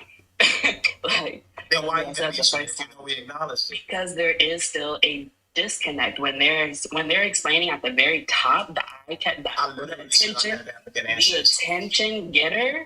The attention getter doesn't even acknowledge African Americans as descended from slavery. It doesn't even mention that in the first paragraph alone. It's all the way at the bottom of the page, which is a problem. And so I say that to say, with Too Sweet, you were saying that you think people are trying to delineate from Africa, and I don't think that's necessarily true. I think the conversation that started on TikTok when like the whole FBA/Solani conversation came around was that people were trying to express themselves as states, like Black American states or Black cultures in a specific state. Like there were whole flags people were creating based on what agriculture that state was producing, et cetera, et cetera. But it always had African influence in that conversation. This is why this is there, because this symbolism is connected to Africa, etc. Okay. All right. The All right. NBA Okay. website Okay. didn't do any of that. Okay. But I don't think All right. it's true that All right. most Okay, Americans are guys. delineating. They're just expanding. All right, guys. Okay, we have to stick. Can I respond to her, please? No, I Yeah. got a quick question. So what happens if the United States continue on this path that we're on? Where are you going to go? So if you have to leave this country, where are you going? That's like saying if you go to Jamaica and they decide to bomb Jamaica, where Jamaicans gonna go? If you're a person from this land, there's nothing wrong with it. Why do you have to say that we're not from Africa? We're not born in Africa, right? So saying I'm not African, it's fine because we're American. We've been here for over 500 years. There's nothing wrong with that. Just like Jamaicans been there, we don't go to Jamaica and we don't claim that Jamaicans are African. You have to be African. You can't claim Jamaica. But America is an immigrant country. A lot of people are coming from different parts of the world, and then they're telling people who they are. That is fine, as long as you don't try to tell people that they are not American. You know, you telling people that a Jamaican American and an African American and a Nigerian American are all the same, and they are not all the same. And it's a part of the African diaspora, period. Home is America. A lot of us have American. No, that's the point. You're being dishonest. Why are you coming? Okay, hold on. No, when I say Black Americans and I say where is home, you should know where is home. Because until you know where home is, New Jersey. No, that's home. No, My ma'am. home is New No, Jersey. ma'am. My ancestors from New York City. That's your community. That's different. I just told you. Your community. I just told you. What I'm saying is that's your community. Okay. That's your community. Last. But if I say Okay. where home is, because you're lost and you don't know where you're from. I just told you. No, you're Okay. All right. Too sweet. All right. Okay. Too sweet. All right. Let's give JT. Appreciate you, I stuff. appreciate you, bro. See, this is what I'm talking about when we talk about Pan-Africans who get up and say these things to us. Now, everything that I've said on this stage about how they move, you've heard it for yourself with your own ears. Now, this woman got up here and said, where is home? Now, she gonna force us to be generic Africans, just like I said. We're not supposed to be proud about our ancestors building America, having a 500-year history here. I'm supposed to be a generic because I can't be a Nigerian. Nigeria is only 60 years old. I can't be a Ghanaian because they only 60-something years old. I can't be this country. I can't be that country. I just have to be some generic African from some kingdom that don't even exist no more. We're not allowed to be proud about just being Black Americans. This is a problem, bro. And this is what we're saying about these Pan-Africans. They're just no use to us as Black Americans. Man, please just wait, let me finish. Every time I come off the mic, y'all gotta crash out, bro. Hold on. At the same time, nobody's crashing out. You're the one that can't understand you right now. If I had to say your IQ, you probably Go ahead. Okay. You can't understand two things to be true at the same time. I'm a proud Black American. I have Black children. So you have to interrupt me to say that I can't even finish what I'm saying So now? what I am telling you is, when it's time to go, I don't want you to come. I want you to stay your butt right now. I want you to stay right now. You don't have to Okay. wait till anything happens. If you want to be an African, move to Africa. What are you mad that we don't want to move there for? all the time. But please, when you go next time, please stay there and be an Okay. African. All right. Okay. Okay, The JT. rest of us alone. Don't leave the rest of us alone. Why the these countries they Ma'am, need to take a look ma'am, and make why sure that why people do we like have this to man talking. Why do we have to your country. Ma'am, It's time to it's go. my turn to talk. Can I please talk? All right. Okay. Okay. All right. All right. So, yeah, land because I'm gonna put you in the chat. I'm winding down. I'm winding Because down. every time I come out the mic, I get interrupted, and I don't want to live like that. So again, bro, these Pan Africans, notice how they always come into these conversations, right? One of the things that they always do, they gotta down Black Americans. We don't own nothing. We ain't built nothing. We ain't nobody. We ain't nothing. We gotta be Africans. Now they don't never move to Africa and make their African dreams come true. But they're gonna sit over here in the comfort of America, wagging their finger at us, talking about they HAT America, and ain't never moving to Africa. So, bro, like I said before, these people, they're clowns. Let's just be honest about it. They've been at the helm of Black empowerment for the last 7 years and ain't built a mailbox on behalf of Black since the Civil Rights Movement. This is all they do is get on here and wag their finger at Black Americans because we've said we're not generic Africans. We have a history, heritage, lineage, and culture to be proud of. She's talking about if something happened to the United States, where you going to go? Well, heck, I'm just going to stay in my homeland and fight like we've always done. We're going to do the same thing we did before we had an influx of immigrants. Where are we going to go in Africa? They're fighting over in Africa. You mad at us, but you're not mad at all of the tribes, the thousands upon thousands of tribes that's constantly warring with each other. If you go over there right now, you got a situation with South Africa going on that's bubbling up out of control now. But you never hear these same Pan-Africans in rooms talking about going over to Africa and preaching unity on the most divided continent on the planet. All right. Appreciate you, Always JP. for us. JP. I'll land with that, bro. All right. Appreciate you. Okay, sorry, can I say something before I go? Yeah. It's your turn. Go on. Okay, so I want to say about like 3 things. You keep on thinking about like generic. You say stuff about like generic African. That language is very xenophobic because you're talking about, oh, Nigeria is like 66 years old. The people of Nigeria have been there way longer than the inception of Nigeria, mind you. We have been there for centuries. The same way you guys have been in America for centuries, we've been in Africa for centuries. So that thing you're saying that Nigeria is 60 years old, that's a joke thing, you understand? The thing about you guys need to know the difference between race, ethnicity, and nationality. Yeah. All right. Ili Zane. Are you some last points? Ili Zane. Okay. Wavy, you wanted to say something? I just wanted to say that I can see both sides of that kind of heated argument that happened between Too Sweet and JT.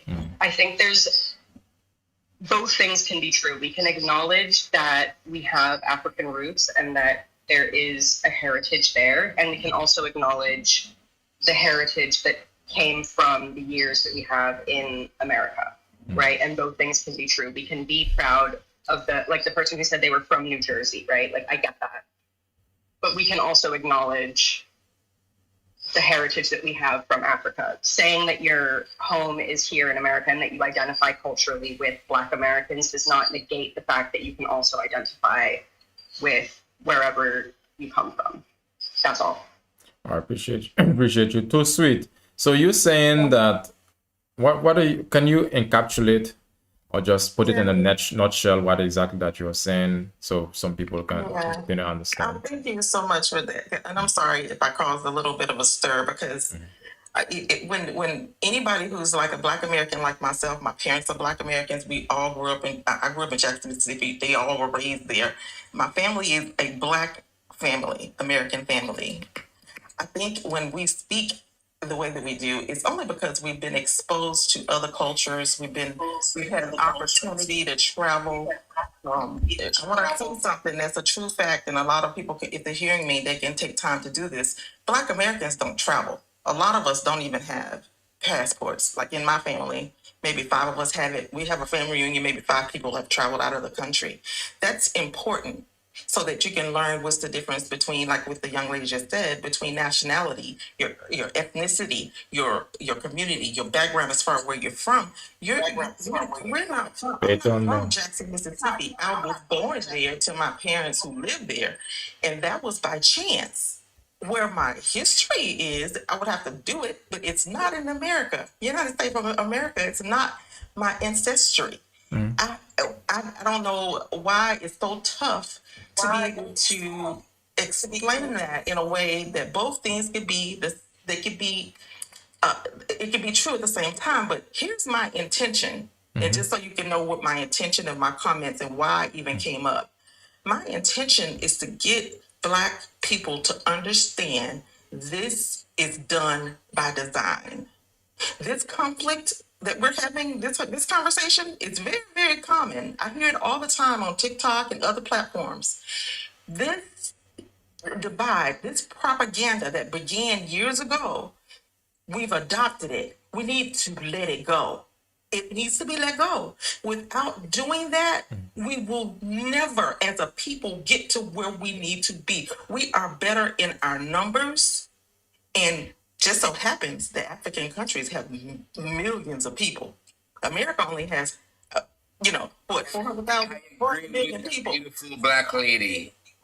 I agree with that beautiful Black lady. And what I'm trying to say is the only key is unity. Unity is the only key that we need. As a Jamaican that have lived my adult life in America, who have served this country, who have been exposed to all different culture from all different races, unity is the key that we all need. And let me clear up a lot of misunderstanding that I hear a lot of people talk about Jamaicans. Okay, from a young age, I was taught about Malcolm X, Medgar Evans. From a young age, I was taught about Martin Luther King. From a young age, I was taught about Nat Turner. Have Americans ever learned about the other Black cultures of the West? No, they have not.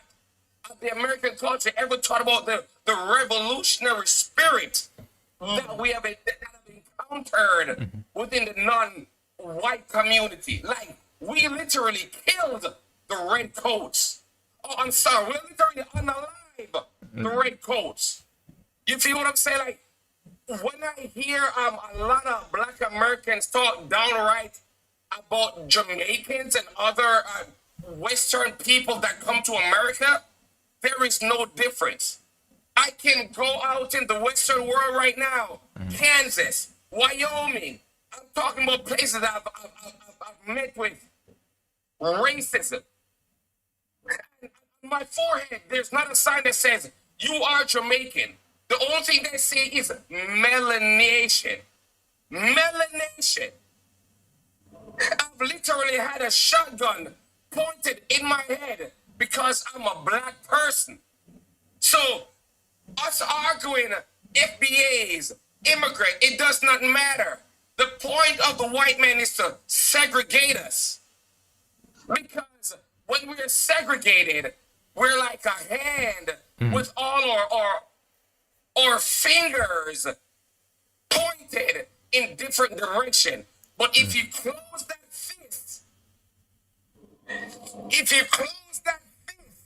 the power of that fist, that's why I'm trying to stress unity so much. I'm trying to stress unity so much. I have learned so much about Black American culture, and I love Black American culture. Appreciate you, Peyton. Appreciate you. All right. Last person, Ziza. Appreciate too sweet. I appreciate you, but I'm okay. Thank you so much. All right. Okay. Next time. All right. Hi again. Okay, Zifa here. All right. So I don't have much to say. The only thing I wanted to mention, there was a gentleman talking about them now wanting to be called African and all. And I understand, me, I don't have any argument, right? Everybody, I'm from Togo. I'm from a specific tribe. I'm proud of that. So I wouldn't want anyone telling me that, oh, I'm just whatever, right? So I understand the Black American who stand on it and who don't want to. If I'm from New Jersey, accept that, guys. We don't need to debate with anyone about that. The only problem I have is the word generic that you keep using. It just, I don't like it. It just has I don't know if I'm the only African who it just doesn't like that word. I'd rather just be called African. And if you want to put a differentiation there, just say Black American or African American, whatever it is that you guys accept. Well, say generic African. I feel like am I in medicine? You know, generic has Yeah. a connotation to it. When there's Okay. a generic something, that means that's the knockoff price. So Okay. please, All I right. just would prefer not to be called generic African. That's All all. right. That's all I'm Because saying. I'm Thank part you. of it. All right, JT. I don't know. You want to clarify, JT, because you are the one to say generic. I don't know. Let's see. Guys, I would like for you guys to speak, but I've been here for a minute. I need to take a. All right, JT. Can you clarify? Just clarify, and then. Yeah, real quick. The reason why I say generic African, I actually said it when I was speaking, is because, like, I can't say I'm a Nigerian, a Ghanaian, or a lot of other African countries because those countries are fairly new. I can't connect to a country that wasn't even a country until 60, 70 years ago. So if I was to connect to an African country, it would have to be a kingdom or a country that no longer exists. So I have to say generic because there's no possible way I could be a Nigerian. If my ancestors had been here for 500 years, there was no Nigeria 500 years ago. The people were there, right? But not the country, not your national origin. That's the reason why I say a generic African. There's no disrespect to it. But my point is that the generic part speaks to my entire point, and that look, I have African ancestry. I can't trace it, right? But I know that it's there. All right. I don't have to try to look back to some kingdom that doesn't exist anymore. I have 500 years of history here in the land my ancestors built that I can be proud of. Why is that so like hurtful to people? Like, I don't care if you're a part of the Wolof tribe out of Senegal, an Igbo person, a Yoruba person. Shout out to you, a Zulu. Man, y'all got a great, powerful history, a great culture, a great lineage. Shout out to you. I celebrate you. But the moment that I say, look, I am a Black American with a history, heritage, lineage, and culture that I'm proud of in the land that my ancestors built, then all of a sudden that's a problem. The Jamaican brother can get up here and say, "No, I'm a Jamaican. Last point, believe JT. in Last this, point. and we believe in that." And nobody will say nothing to him. Nobody hold his hand to the fire. He can be whoever he want to be. But the moment we say that, now it's a problem for the diaspora. That's the problem that we have. Thank you, brother. I appreciate you. All right, appreciate you, JT. All right, guys, I would suggest that you follow my account because some people want to join, but yet you're not following my account. But still, even if when you follow my account, then it's easier for next time that I can pick you. Appreciate you guys. You can take some time to follow right now. I appreciate you. I normally have some interesting conversation. Spoko, we've talked before, but now is not the time. I'm closing off. Next time, Spoko. 2 minutes, yeah, but I'm closing off, man. It's been a minute. Thank you for letting me speak. Appreciate you, Wavy. Yeah, you did well. I wasn't able to finish. Yeah, it's a time. Time don't allow us to finish anything or to finish. But appreciate you guys.